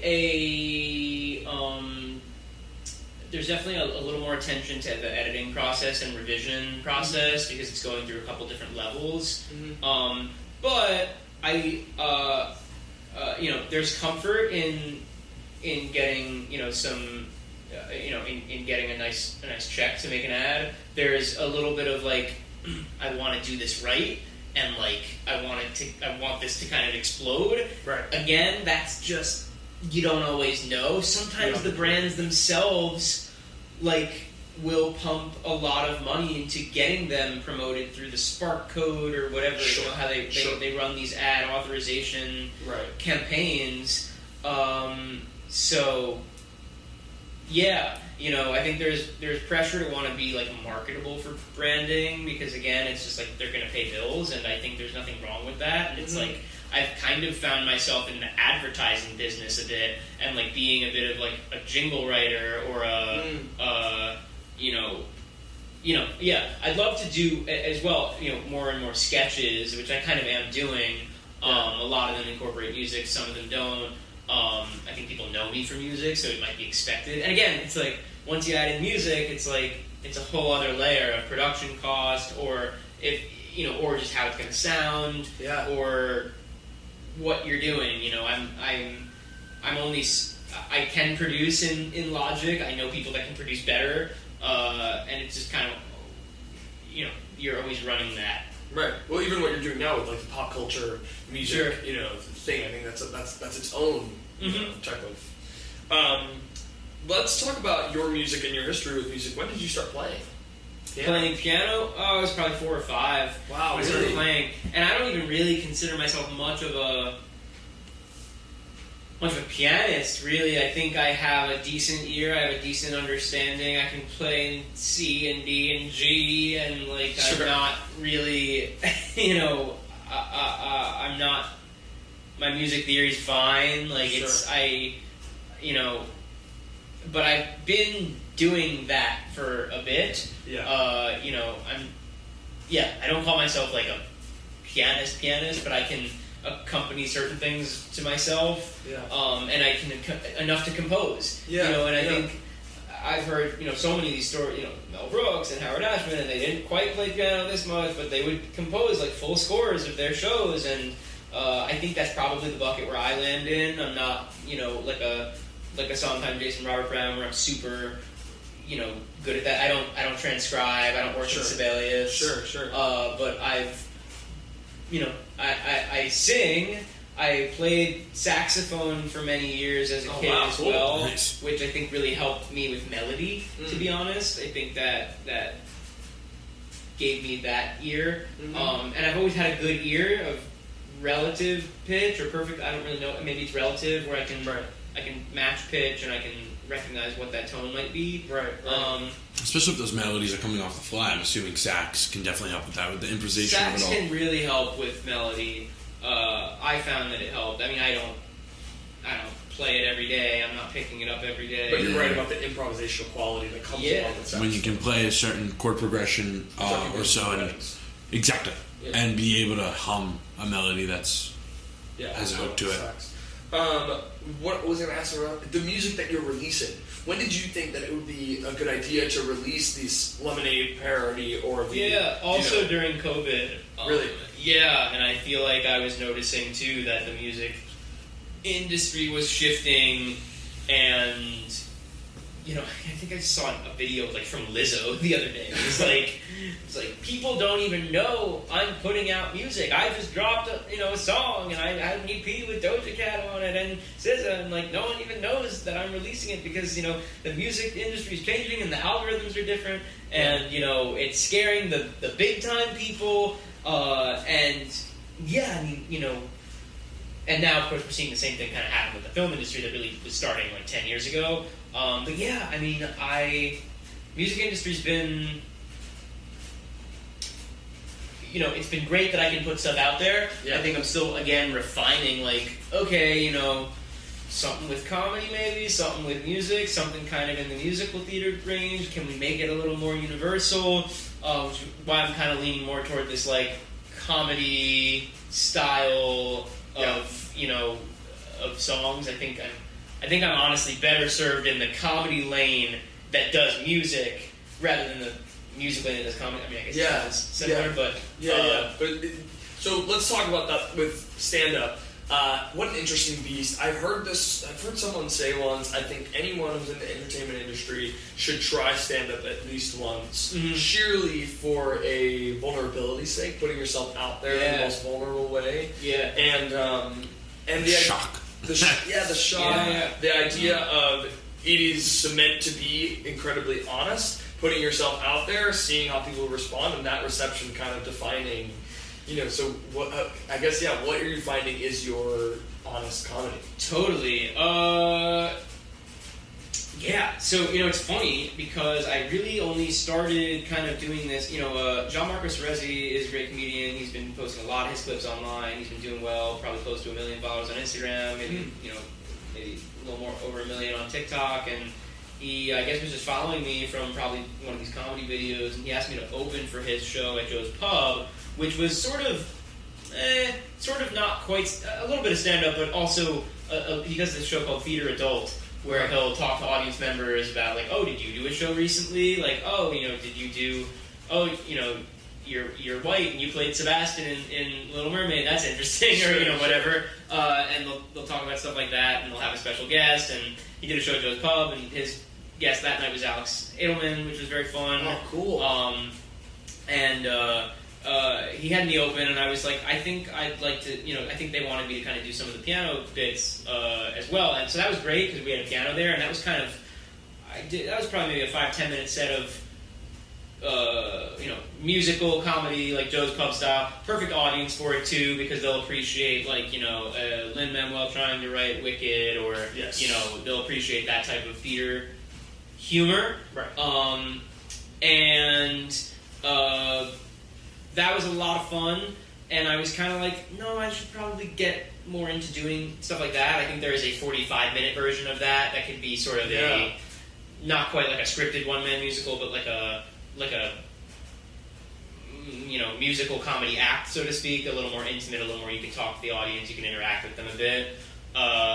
And recently I've started doing some stand-up, really only just the past month, or, it's been like 2 months now. I have another show tonight at the hotel, which will be fun. You can come on down if you want. Oh, yeah. A lot of my humor is just in talking about my life as an actor and performer and creator, and, joking about different shows, and I think a lot of people are finding it, like I was at Gotham Comedy Club earlier this week, and great venue, like definitely legit, like Jerry Seinfeld and Jim Gaffigan showed up. I was going to mention that. Like literally the other night, just popped in, like right in the middle, like came out in a Yankees kit hat and just like took it off. Was like, hey guys, what's going on?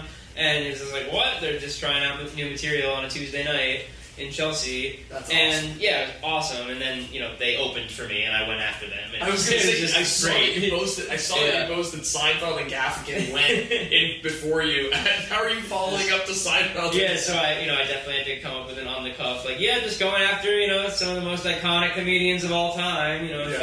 Should have had my brown pants on for this one. And what are you, in terms of writing material, what are you finding resonates the most with people? The thing about stand-up that makes me nervous is, like, when I'm writing it, if I'm thinking about writing it, I'm going, this isn't funny. It's very vulnerable, for sure. I will say, what I'm finding, at least what a lot of my friends have been saying, is, like, this is great. And even I think one of the club owners came over to me and was like, how long have you been doing this? And I was like, 2 months. He's like, get out of here. I was like, well, again, go back to 10,000 hours. Like, I have experience with forensics and, speech and, performing and all these musicals and playing comedic roles. Like, I've done that before. So this actually hasn't come that hard. The writing's not easy, but I've had jokes in my back pocket, some that are timeless, some that are, like, you can test it out in front of the audience, you see what works, what kind of doesn't.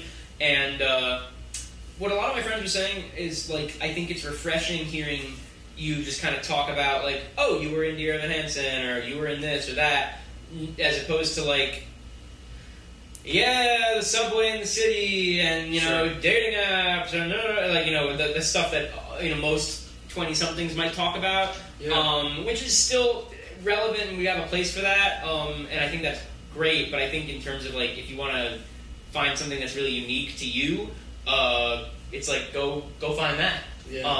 So I think still finding that balance, you know, I'm still extending the sets. I've only been doing kind of smaller sets, especially at Gotham. They're pretty, like, they shine a light and they're like, all right, your 6 minutes is kind of up, and, you know, but I'm excited about this avenue. I think, you know, hitting 29 is kind of the right age to be finally venturing into it. I've always kind of wanted to do it. I did take a stand-up class once at Stage Door. They offered it when I was probably 9, and I remember it was, like, fun and funny. And but, you know, you're 9. It's a very different situation.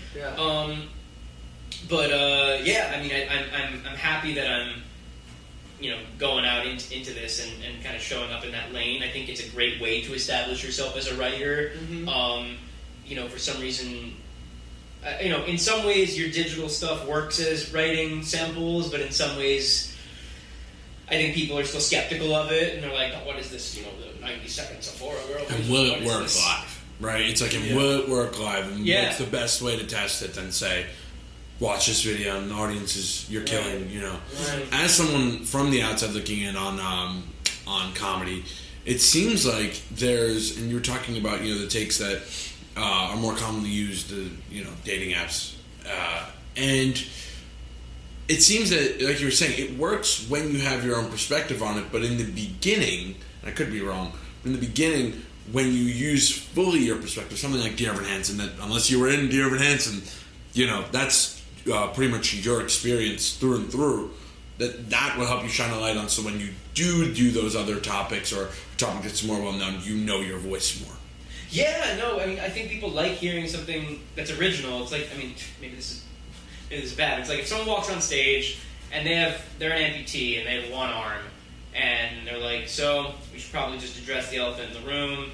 I'm biracial, you know, and it's like, you know, that's where people want to, like, they want to see something that's specific to them, but you know what I mean? Like, well, it's true. It is true. How are you? This is a silly question. How are you thinking about fitting your? I mean, this is kind of your niche. This is what you're doing, so maybe this is an extra silly question. But the idea of fitting your material into that 6-minute block, that 10-minute block, that yada yada. I mean, that is kind of what you're doing in short form TikTok. Yeah. I think with stand-up's fun because you can just kind of riff for a bit, but you also have to deliver and punch and drive it through to the end. You know, which I've definitely had experience doing. I mean, I felt like the biggest practice before this was giving the Broadway Cares speech after Dear Evan Hansen would end. I'd always throw in a few jokes in there because you're like showcasing all these like little prizes and toys, and then you're like, all right, we know you paid a lot to get in here. We're just asking you to pay a little more to get out. Right. But you know, I like how with the stand-up you're like, all right, if I'm gonna hit, you know, these 3 topics or whatever and make these X jokes about them, it is similar to TikTok and Reels and trying to fit everything in there. But I think the difference really is that stand-up for me doesn't have much of a story or through line. I try to wrap it up with a bow, with a callback to something that maybe was said earlier, because I think that's important as a, you know, in a writing sense. But for the most part, with like from a writing standpoint, there's not necessarily a beginning, middle, end with a. I mean, there is beginning, middle, end, but it's not like it's not story driven per se, right? Unless it really is like you're getting up there to tell a story, and then it goes on a couple tangents. Which I guess is like the Mike Birbiglia style. Yes. You know, I went... Where it feels like a one-man show. Exactly. I have a one-man musical that I've been like working on for about 2 years that it's fully scripted and has a very much a through line, beginning, middle, end. It's not stand-up. You know, it is very much a show that'll probably go to the Fringe Festival or one of those, but it's, you know, I consider that a slightly different lane. in terms of like musical theater. Whereas I think the comedy is great to just kind of like get up there, tell some jokes, you know, like, tickle the audience, make them laugh. You know, you can talk directly to them. If there's a piano and time allows for it, or the venue allows for it, I can play belching a song, or, you know, Nice Guys finish last, and it'll resonate with that audience, and at least I know I have that material that works. Yeah, and your comfortability on stage, I mean, sets the precedent for all of that, because in truth, if someone who doesn't have that kind of comfortability, you're looking at 5 minutes, I just did all my material, that went by really quickly, we're at 2 minutes and a half, suddenly I need to fulfill 3 more minutes, what do I do? Yeah, no, I mean, presence is definitely important, and they were getting free feedback at Gotham, and they were kind of, you know, That's nice. the first thing one of the guys was saying to me was like, you know, coming off of being an actor, you obviously have presence and delivery that is a bit of a learning curve that a lot of people have to get over, and that's good that you're past that. It puts you just ahead, and I think there is definitely some truth to that. You know, sometimes sometimes you can make the bit that you're the reserved, soft guy who kind of gets up there and is a little like, you know, let's you know, it's just a little like, and even that takes comfortability. Yeah, because you're playing a character. It's like even that you have to be. But yeah, the main thing a lot of folks were saying too is that they were like, I think that you're just kind of being, you know, uniquely you up there, and you're kind of just doing your thing, which I think is good. A lot of people try to put on a character, or they try to be a version of blank, and it's like, it's usually better to just do you and find the humor in that, and lean into that humor, and those are your takes on the subway, or, you know, the generic things, the, you know, tipping at the register, whatever it is. I don't know. Yeah. Maybe you know, you do some crowd work. You know, people love crowd work these days, especially for viral moments, and I think that's a big comedian's dilemma of like, it's a philosophical comedy, right? It's a big, like, you know, so what, I have to do crowd work? You know, this isn't real comedy. In some ways it's harder, in some ways it's easier. You know, I think that's the big Matt Rife thing. It's like, okay, he's tall, he's handsome, he's got presence, he does good crowd work, viral video, this works. I know how to put this in a box and package it. But I like, you know, I like having that script. I like, you know, I think it's more vulnerable because it's just you up there, and you don't know how some people will react, or again, how some audiences will react to some jokes. You know, one night they like this, one night they like that, you know, and you're constantly cutting and refining, and that's why you see comedians get up there with a notepad, and they're like, nope, didn't work, try this one, nope.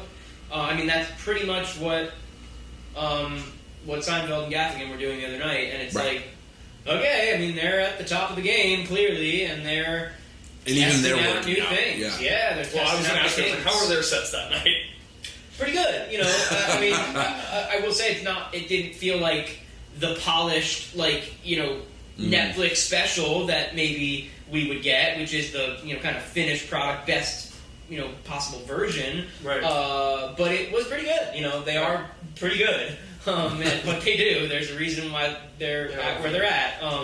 So, you know, I thought it was pretty good.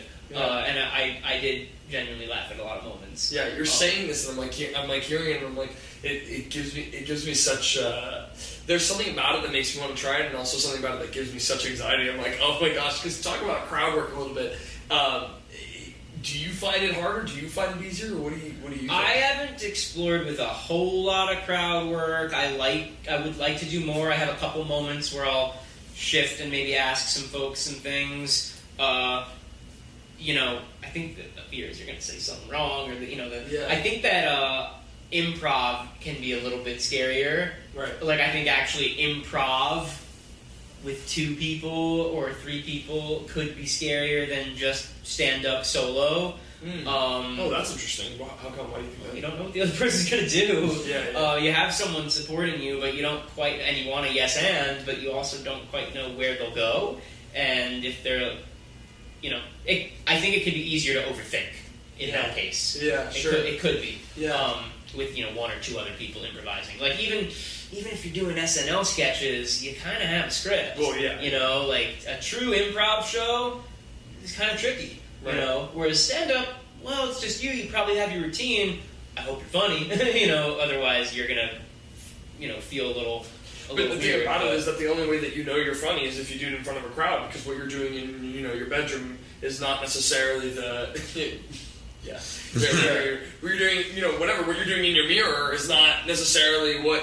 Sure, is sure. the funniest thing. The first time I did Joe's Pub, I wasn't that scared about being funny because I knew I had the piano. I could kind of hide behind the music. Then the first time I went to Gotham, I was like, I don't have a piano to hide behind. I hope that it's funny. And people were laughing. And in some ways, it was refreshing because I was like, okay, well, great. I don't have to worry about playing piano. I don't have to worry about chords and all that nonsense. I don't have to play and accompany myself. I mean, that was at Joe's Pub. I kind of just sat at the piano the whole time because I really didn't have a lot of time, and I played through a couple songs and bantered in the middle with jokes that did make people laugh. Yeah. But yeah. I heard a lot of comedians talk about how it's so difficult to follow a musical comedy act, and just because music can get an audience like no other. Yeah, the animation. Like no other. Yeah. Yeah, and it's kind of a different beast. I mean, musical comedy like that, like songs you hear on Family Guy, they're very clever and they're usually very well written, and it is a slightly different skill, to make someone laugh through song. But again, comedy is rhythmic, and it has certain cadences like songs do as well. But it's finding the right words, Another amateur question, were you able to gauge without the piano when you were your first time at Gotham? Were you able to gauge what worked and what didn't work? Were you able to say, like, hey, I think this was meant to be funnier than it read? Yeah, sometimes, sometimes you get in your own head a little. Yeah. Sometimes it's how the joke is delivered. A lot of times it's just in delivery, I've found too,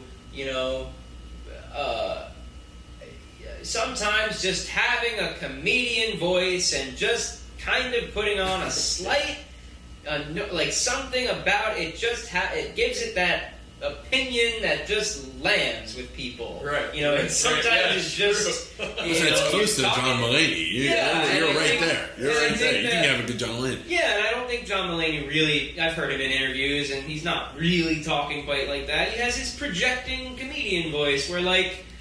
I've heard he was in an interview, he was talking about, like, when George Bush had the shoes thrown at him, he was like, oh, we're doing shoes now, okay, like, he just talked I was watching John Mulaney talk about this, and I was like, he's not putting on his big, like, I went to college and paid for this thing for them to tell me to read books, and I didn't read them, like, it's not as big as him at Radio City, just, like, out there. Right. But I think that's part of it, it's like you want to hear it done in a funny way. Because if the joke isn't pitched and delivered right, it's just not going to land. Right. Who are some of the stand-ups that you're looking at now that you're, that are aspirational? Well, honestly, seeing Seinfeld, like, just a couple feet away the other night, just as a bonus, was just like, well, this is great to just kind of watch him do his thing. Yeah. And he's always just been definitely an icon there.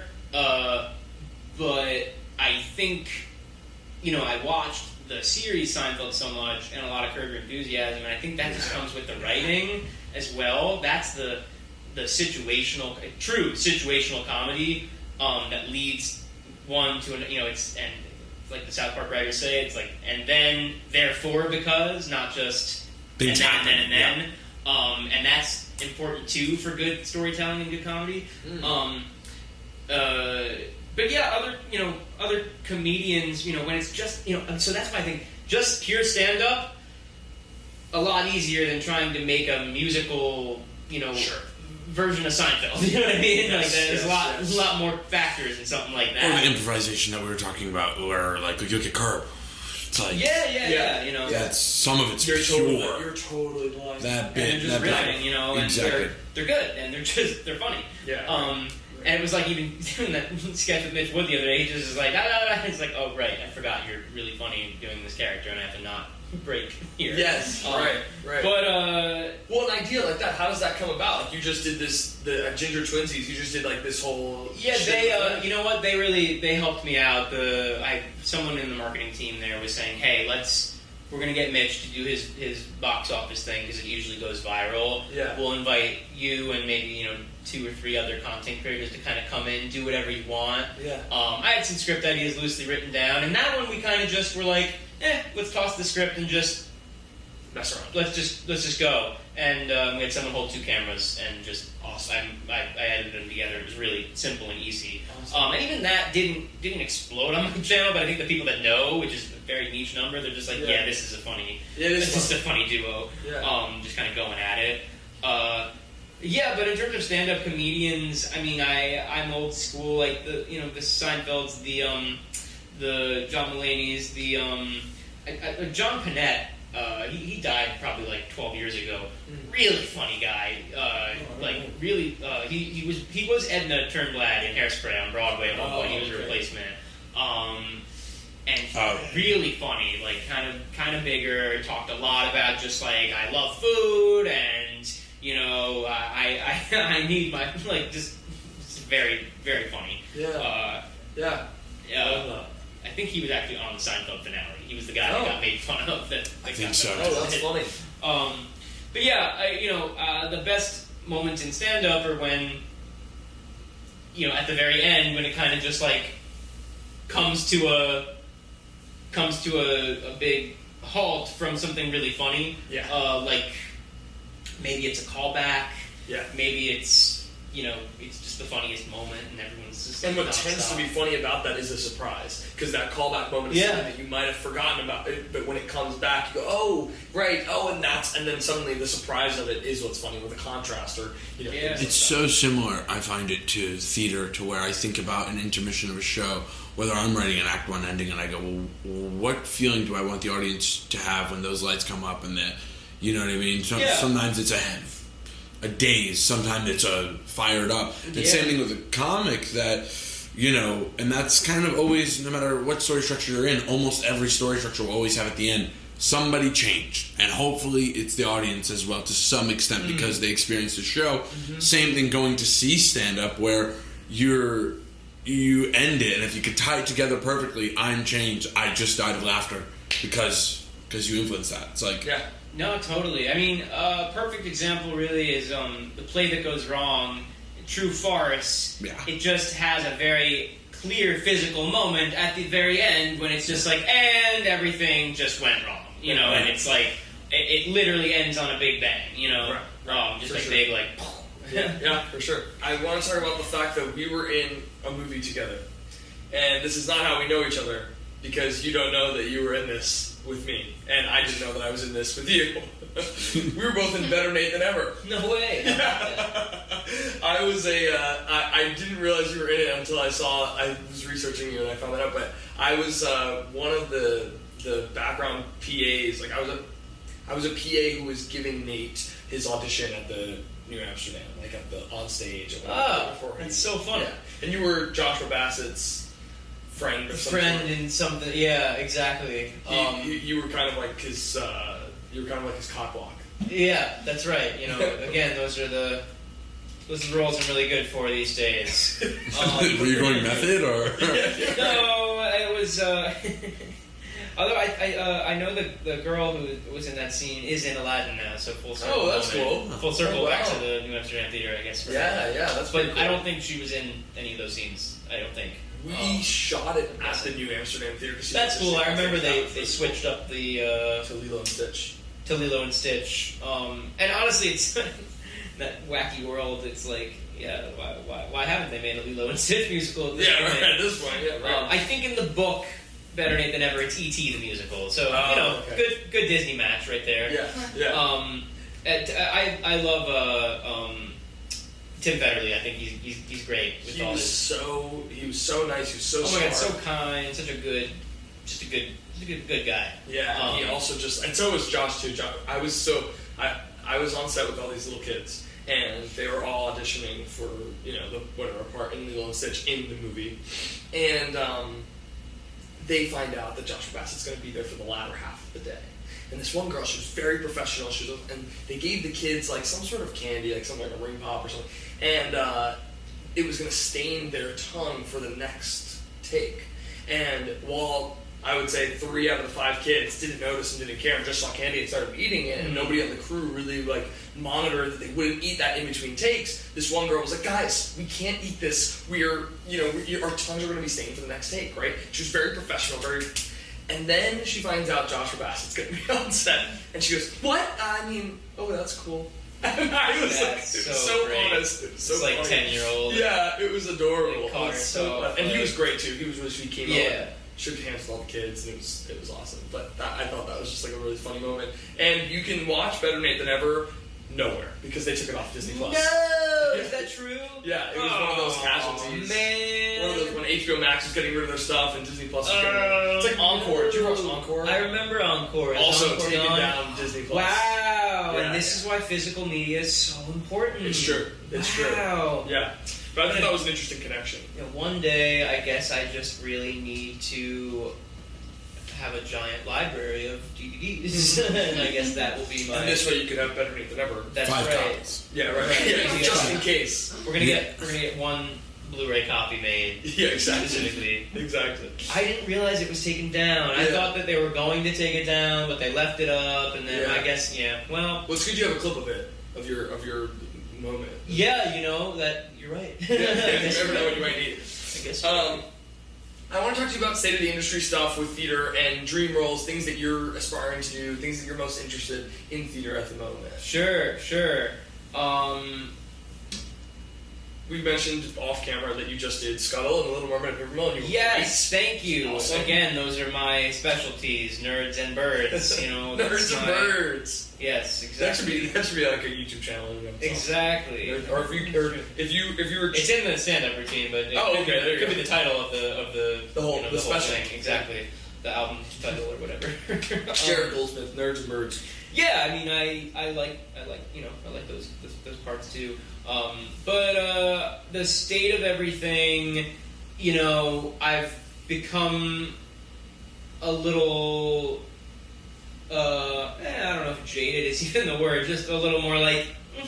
I don't think that an audition and a booking is going to save me. I think that what's going to save me is doing things myself and writing things myself, which is why I'm so pro stand up and writing my own TikToks or I have other musicals I've been writing. Some of them are a little larger scale, so it's like, okay, this is going to take some time. And my own shows that are the smaller ones that are a little more feasible to produce. Yeah. I think that it's up to us to really do it. If we don't want to see Ice Age 7 the musical, like I think that and there's a place for Ice Age 7 the musical. It's Sure. not like I have anything against Ice Age 7 the musical. They actually did just release Ice Age 6's title. Did you see that? What's the title? I can't remember now. It's You something. want to know? Yeah, I don't know. Look it up. But it's funny that you mentioned that. Yeah. 7's probably coming. Right. Or maybe it's 6. I don't know. It doesn't Yeah, matter. But Boiling point. Boiling point. Boiling point. Looks no good. way. Really? The boiling point? Ice Age 6. Well, what is Ice Age 7, 6? the boiling room. What is Ice Age 6? The boiling point. Like, does that mean there's no more ice? Could be. It's like Dawn of the Dinosaurs. I remember Dawn of the Dinosaur. They've been going through this saga for quite a while. That little Yeah, those poor raccoons. Well, Kids are still obsessed with dinosaurs. Well, Yeah, it's something one to talk thing, about. I will say one thing. We do know where Ice Age ends. It's like unfortunately there are no woolly mammoths or saber-toothed I kind tigers. of want to see the time travel though, and they come to the city Madagascar style. Oh yeah, that's a That'd good be idea. good. I'm chock full of ideas. Yeah, but we went from being against Ice Age 7 to now pitching Ice Age 7. The thing is, I can make it happen good. You want Fortnite, the movie musical, it's like you have two guys that are playing Fortnite or whatever, and then they get sucked into the game, and they have to assume, the Battle Royale #1 champion victory, or else they're going to really die inside the game. Oh, wow. That's like what I would have done with Mario as well, if you had, Mario on All stage. doing this whole thing, that dance. It's like a random... Yeah, exactly. It's like a Or random... you have to say, like, if you get sucked into Mario, you have to say his little character, let's go! Yeah. Mario! So if you Yeah. win, you have to say it. Yeah. Again, or you die. No, there's a way to make these things creative. Right. And sometimes they do. The Lego movie. great franchise, great movie. Like they made it good, you know. Yeah, they made it really good. Lego Batman. Solid. Lego Batman, Lego Ninjago, Lego Barbie movie. I don't know, but Lego Ice Age. Lego Ice Age. Lego Ice Age 7. Yes. You know, I think that original is still key. And original doesn't have to be a new story. No stories are really new. Yeah. You know, just take the good source material. Like, you know, I think this is where people are not as thrilled with even like the new Disney stuff. It's like the reason that it was working well in the, you know, what they call the Disney Renaissance is because they were using good source material. Hamlet for Lion King, Hans Christian Andersen, Little Mermaid, Into Little Mermaid, you know, Arabian Nights for Aladdin. And I get it, there's only so many of these, but it's like you can adapt another Shakespeare play into something cool, or you can, you know, I think that's kind of more the direction is like, just take a story you know is working and adapt it. And that way you're feeling like you have one foot in the old door of familiar and one foot in the new door of original. I think that's how we need to be moving with theater as well. I just, you know, the formula for movie to musical is a little done now. It's not that it can't work. It many times it does work. Well, that's the thing is that we always talk about the idea that the idea of an adaptation is not the problem; it's the execution. You know? Yeah, a lot of times it's rushed to the finish line instead of like really taking the time to finesse it and make sure the story is working. Or even little things like announcing it too early that creates some sort of pressure to get it out there.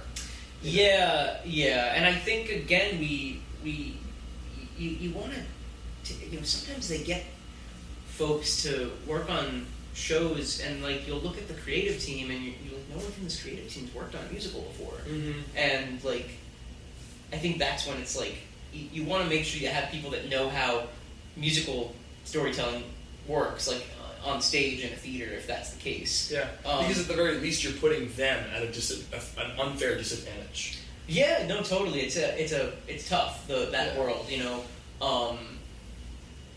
You know, and it's even like when you had Book of Mormon come in, like the South Park writers were like, we're gonna give ourselves like not enough time because like we work better under pressure and like that's how we do our shows. Like we'll make one episode in a week and we'll get it all out there. And you know they had Casey Nicola, they had, you know, Arimas, they had people. Lopez, they had people who knew musicals. And I think the South Park guys were like, we're never doing this again. Like this is that right? I mean, like a musical. I feel like maybe not. I think they're kind of like that was hard, and they did it, and it worked well. And it is a timeless show that really, you know, the messages regarding faith and how it mocks itself, you know, in that tone is very. It's timeless. I think, but.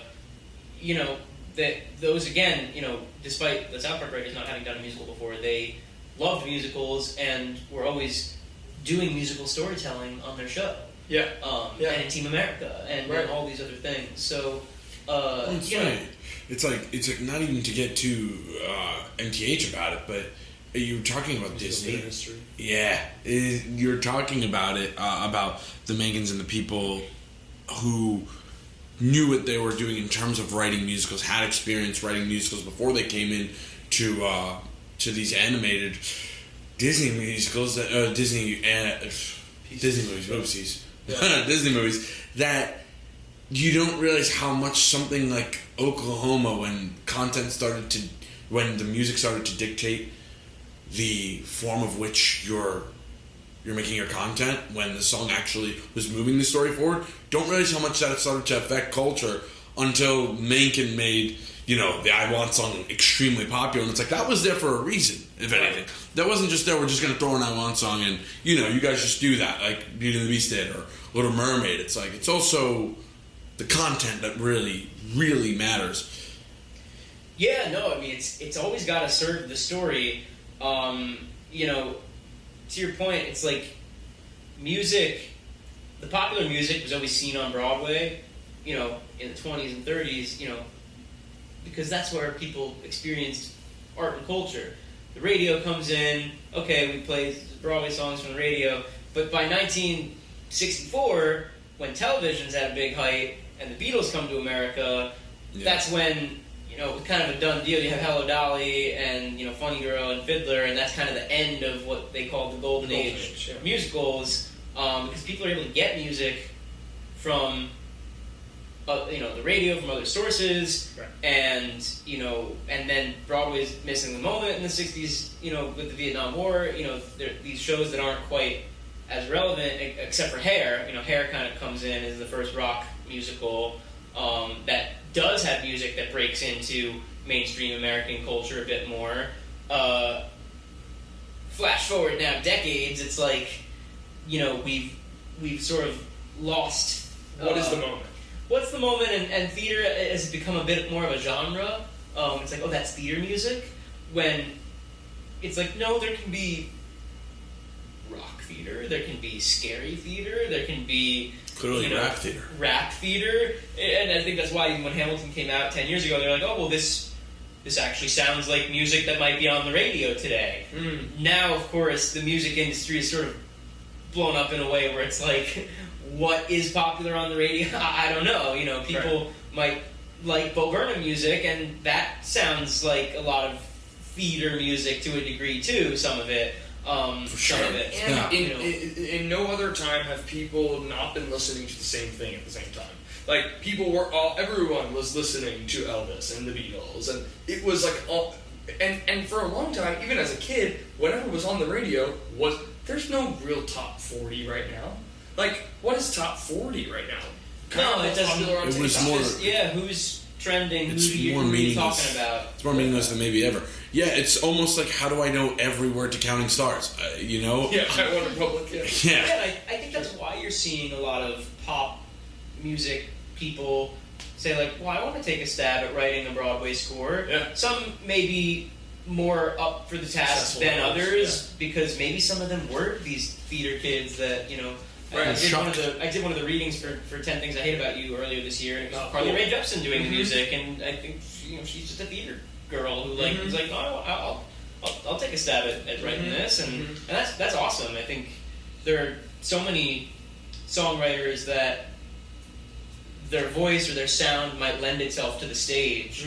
I think about even a Ben Folds, who I'm sure is probably working on musicals, or Billy Joel never wrote a musical, but a lot of that, his sound kind of is inspired from like a Broadway sound and New York, and it's cool to hear people work in different ways, but it doesn't always translate. I think it's usually better to see the artist write something for the stage than take something that already exists and adapt it on the stage. But it can work both ways, Right, and you did this show for a long time, and you're still doing it periodically, Curtain Call. Yeah. And it's kind of a podcast of your own. Yeah. And I was watching some of it, and I think it's really interesting. I think what I loved about it, and this is what I love about your entire trajectory, is like, you really are a jack of all trades. And in this show, you mentioned, like, this is a YouTube channel for theater kids. Sure. That's, like, a lot of what your intention was. You also did recently an episode within the last 6 months or so where you mentioned some of your favorite things that you were seeing. What are some of the favorite things you've seen recently? Ooh, what have I seen recently? You mentioned in that one it was Maybe Happy Ending and Sunset Boulevard. That was probably... Loved Maybe Happy Ending in the fall. And Sunset Boulevard. Yeah, I'm bummed Sunset Boulevard closed. Actually, I really liked Ginger Twinsies. Yeah? That I just saw. I haven't seen it yet. It was a lot of fun. Very similar to Titanic. It's like Titanic Is it a musical? for Parent Trap.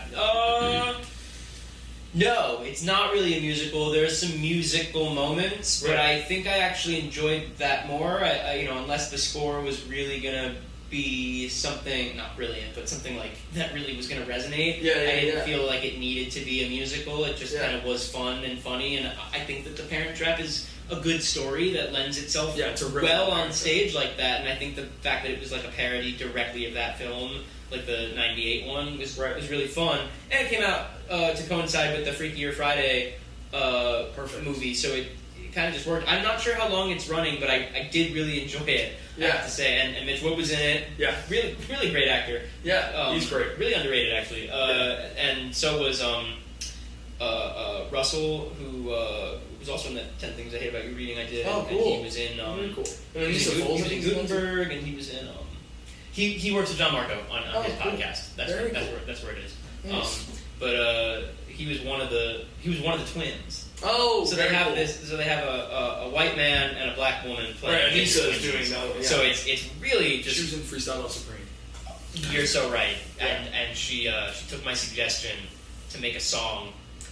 It was very specific, or a rap or whatever. But they were like, "What gives you the nerve?" Or like, "What gives you, what really like grinds your gears?" And mine was the specifically the New York City trash cans that only have a handle that you have to touch. Yes. To throw your thing away. Right. It doesn't have a foot pedal. It only has a handle. Right. And I was like, they made a very funny rap about that. That's funny. I remember that. Thank you for reminding me. Yeah, she's great. She's really clever. Yeah. So that one I really liked. I'm looking forward to some of the stuff this fall. We got chess coming. Yeah, chess. We got The Two Strangers Carry a Cake. Yeah, I think that's will be really fun with Sam Tutty, which is really cool. I liked Mincemeat a lot as well. Nice. What else is around from this season that's still Yeah. going? I'm trying to think myself. I mean, like I'm looking. I still haven't seen 12th Night. I'm going to see 12th Night probably. Oh, I saw 12th Night. Yeah. A lot of fun. Peter Dinklage and just Ferguson. And Yeah. just like great cast. Yeah. Love that. First time I Lots coming, lots here. Yeah. Yeah. Yeah. What else is what's I'm looking forward to Queen of Versailles. Queen of Versailles is gonna be fun. Lost Boys will be fun. I just saw Art too. I'd like to see Art. Yeah. Am I missing anything? I feel like I mean, you hit it up. I saw Heather's. Nice. Yeah. We had a couple people from Heather's. A lot of fun. Yeah. Let me ask you about this.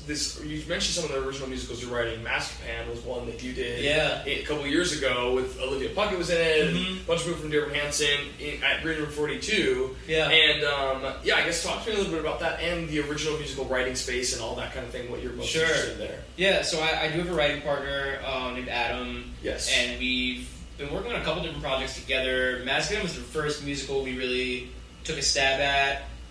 For a while we thought it should be a movie. For a while we thought it should be a stage show. For a while we we kind of went back and forth on that one. Yeah.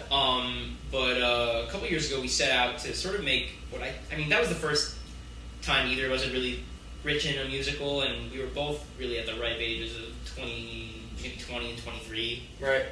Maybe even a little younger. Yeah. I think we learned a lot from those and what getting the right story and getting the right who is it for. We landed with about we spent some time out in LA and wrote 3 other full-length musicals, which again we were like, are they movies? Are they musicals? Originally we were like, I think they could be epic movies. I think that's harder to sort of get off the ground. Right. But we have one that is we have one that I think would lend itself really well with animation, called The Tunes of Times Square, which is really a kind of cat and mouse tale, almost like anthropomorphic animals in 1920s New York City. Oh, cool. And it's a mouse who comes to the city and wants to be a Broadway star and is in a Broadway show, and the cat is like a slimy producer. So it's kind of think like The Producers and I guess BoJack Horseman in a way. Sure. It's definitely more for adults. We have it geared for adults at this point. Kind of more like Family Guy humor. And that's all I'll say really for that one. But it's a fun little tale there. Yeah. Could probably be readapted for the stage. The other one we have is a Christmas musical, which is about a guy who gets Christmas canceled and has to reverse a curse on his town. Oh, fun. And another called Spectaculand, which is like a Shrek style, trolls, goblins, witches, and humans all live together, and it's about a goblin who makes a wish. Would you say that you're more phased in music writing or lyric writing? What do you prefer? Mixed bag. I'd say maybe more so melody and lyric, and figuring out how it fits together. But yeah, and then on top of that, I have have a one-man musical that I've written just myself, Nice. Which is about a fictional guy who was an actor and went into a coma and lost a part that was his, and very is cool. on a revenge comedy quest. Nice. So that's a fun one that I've been I love it. on. I love it. But I love being able to just Yeah, keep It's writing, cool that you've been know. able to do it while being this busy, you know, while Yeah, it's posting on definitely TikTok not and everything. easy by any means. And do it well, for the record. I have to mention that too, because we are fans of yours, and we're Thank really you. happy to have you on here. And I think that everything you do, you are doing to, the highest degree in that regard. Thank you. Trying to, yeah. It's not easy for sure. Yeah. And I think when you're a young writer, the biggest thing is you want people to kind of listen. Yeah. And I think that's, at least with the online stuff, you have an avenue where Right. people can For sure.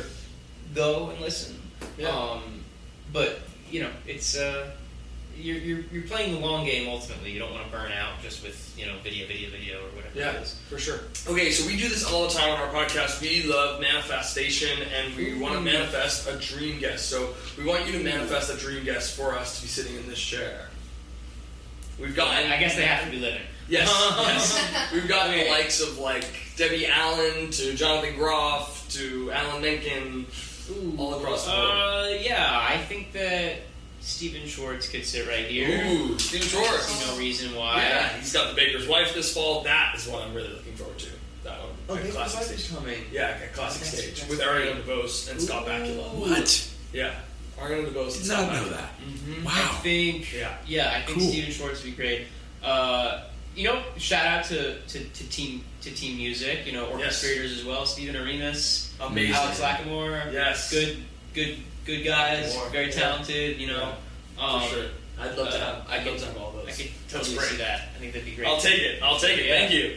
Okay, we want to play a game with you. All right. So I had this idea based on well, actually, I should ask you: have you played with AI much? Yeah. Okay, cool. So this is a segment because the podcast is called "I Want to Be Like You." We call this "AI Want to Be Like You." So I had this idea because of you, actually, because you did this one TikTok somewhere. I found it somewhere in the deep depths of all the stalking I did of yours. Musical theater Jeopardy. Okay, so this is a musical theater Jeopardy, and it's going to work essentially that way. I have 6 different categories, Okay. Each ranked on a point system, and each one of these categories, there's one question that goes along with these categories. Now, the musical theater Jeopardy is basically you're just guessing what musical this is. There's not like anything that's like, what hat did Elphaba wear? And no, nothing like that. Just more like guessing what the musical is. So your categories are, for 800 points, Flush Funds. Okay, that's the name of one category. For 1,000 points, Andrew Lippa. Okay. For 1,200 points, musical comedy. For 1,500 points, contemporary music theater. For 1,800 points, Those Eyes. And for 2,000 points, Alan Menken. Oh, I'm gonna go with Alan Menken. Oh, okay. Alan Yeah. Menken for 2,000 points. And he's pretty good at this. You're the one that you posted was of Lucky Stiff, so I know you're pretty good at this. Okay. Alan Menken's gospel-infused score with lyrics by Glenn Slater and a book by Janice Sircone and Warren Light premiered this musical at the St. James Theatre in 2012 after a 2010 Amundsen Theatre run, with Christopher Ashley replacing Rob Ashford as the director for Broadway. What is this musical? What is Leap of Faith? Nice! Whoa! See, I was testing the two of them and my girlfriend on this, and no one got it aside from you. That's awesome. I did see it twice. Did and, you? Yeah, and Raul Raul Esparza is great. Everything Yeah. he does, and I was like 16. I saw it twice. Wow. And Jessica Phillips, who was Fox in the Hen House, the police officer or the sheriff, was in Dear Evan Hansen with me. Wow. Oh my God. Wow, that's cool. So What's that was good? like a full circle. You know what? I loved it. It's based on a Steve Martin film from the early '90s. Oh, I didn't know that. And it's kind of like The Music Man, where he cons his town into buying like religious revivals. Oh, interesting. And he like wore this like disco jacket, Oh, cool. and like there were some good songs in I there.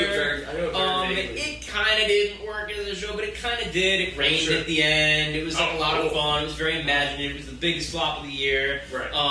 Right. I had a great time. I love Raul Esparza. Yeah. I was like 16. Yeah. Leap of faith. I love that. That was really good. I'm almost nervous for the rest of these because these are so much. There's a significant. That's a really obscure one. It is a really obscure one. Yeah. Okay, so you're left with Those Eyes, contemporary, musical comedy, Andrew Lippa, or Flush Funds. Let's do musical comedy. Okay, musical comedy. Lisa Lambert and Greg Morrison provided music and lyrics with the book by Bob Martin and Don McKellar for this self-aware musical comedy that opened at the Marquee in 2006, winning 5 Tony Awards. What is The Drowsy Chaperone? You were in The Drowsy Chaperone in college. I was George, and we did the whole tap routine. I think we did the original one. Wow. It was a lot of fun. Wow. There's definitely a video somewhere. I need to find it. Incredible. But I really do like that show, yeah. Alright, you got Those Eyes, contemporary, Lippa, or Flush Funds. Let's do Flush Funds. Okay. Mark Holman and Greg Kotis collaborated on the book, music, and lyrics on this musical that premiered at Broadway at the Henry Miller's Theater in 2001, earning 3 Tony Awards. You're in town. Yeah! Oh man, you're 3 for 3 there. Alright, you got Lippa. That one was 800 points. That one was the easiest one. You got Lippa, musical comedy, and oh no, we did musical comedy. Lippa, contemporary, and Those Eyes left. Those Eyes worries me, but let's give it a try. Okay, this is 1800 What points. this is. Let's see. Okay, Marsha Norman, book and lyrics, brought this 1991 musical to the St. James Theater, where it won the Tony for Best Book.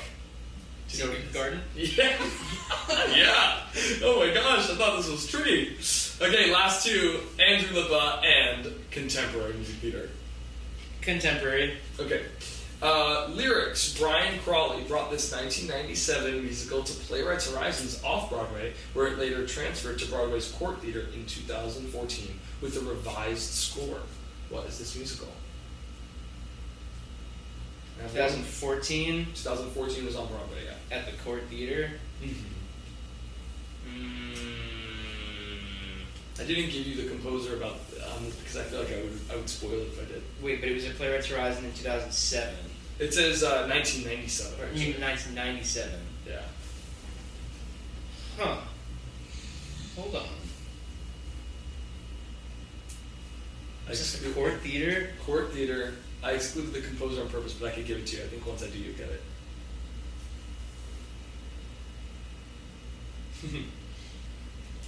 I know this one very vaguely too. This is a little niche too. Wait, who was the book writer? Wait, what was his name? The lyrics were Brian Crawley. I'll give you this. Read the whole thing again. Yeah. Lyrics by Brian Crawley brought this 1997 musical to Playwrights Horizons off-Broadway, later transferring to Broadway's Court Theater in 2014 with a revised score. You sure it was 2014? I believe so, yeah. Maybe that's mistaken. I'll give you the composer. Composed by Janine Story. Maybe this is a little inaccurate. Look it up. Oh, this is Violet? Yeah, Violet. Violet wasn't at the Court Theater. Oh, really? It was at the American Airlines Theater. Oh, that's the discrepancy. That's AI. There it is. That's an AI. Oh, so AI wrote the AI prompts. wrote all these prompts. That's right. I see. That's why. Did Janine Sasori have a show at the Court Theater? I don't think so. Right. Which is now the James Earl Jones Now the Theater. James Earl Jones Theater, correct. Didn't realize AI was racist. Probably designed by a white man. Yeah, right. And lastly... wait, oh, yeah. No, it's just funny because all the other theaters were correct, I believe. Yes, right. Anyway, well, you'll have little mishaps with that, and honestly, it's good that these mishaps happen because it just proves that AI can't do everything. It's true. I saw Violet as well at the American Airlines Theater. Josh Henry, very, very good. Yes, and Sutton Foster. And Sutton Foster. Yes, but it's true. AI. Yeah. The main thing I found with AI is it's not funny. Yeah, no, it's AI not is very funny. unfunny. Yeah, it's not necessarily funny. We found like little moments where it can be funny if you make it specific, but it's not necessarily funny on its own for sure. It has timing. You know, it knows how to craft a joke, but it doesn't understand how to make it. We've tried to write a joke for me and it just falls flat. You're like, what is that even? I don't get the bit. It doesn't get it. And lastly, this one I think you're going to get pretty easily. Andrew Lippa, jazz-infused score and book, directed by Gabriel Barr, premiering this 2000 musical at Manhattan Theatre Club Stage 1, competing with the same title show by another composer in the same season. The Wild Party. The Wild Party, competing with Michael John the Q-Set. That was musical theater Jeopardy. Hey, I want to be like you. Okay, and lastly, we end the podcast with the same question every time. We started by asking you, who was your I want to be like you when you were a kid? And we want to ask you, who's your I want to be like you now? It doesn't have to be a celebrity. It could be someone in your life. It could be whoever you like. Who do I want to be like?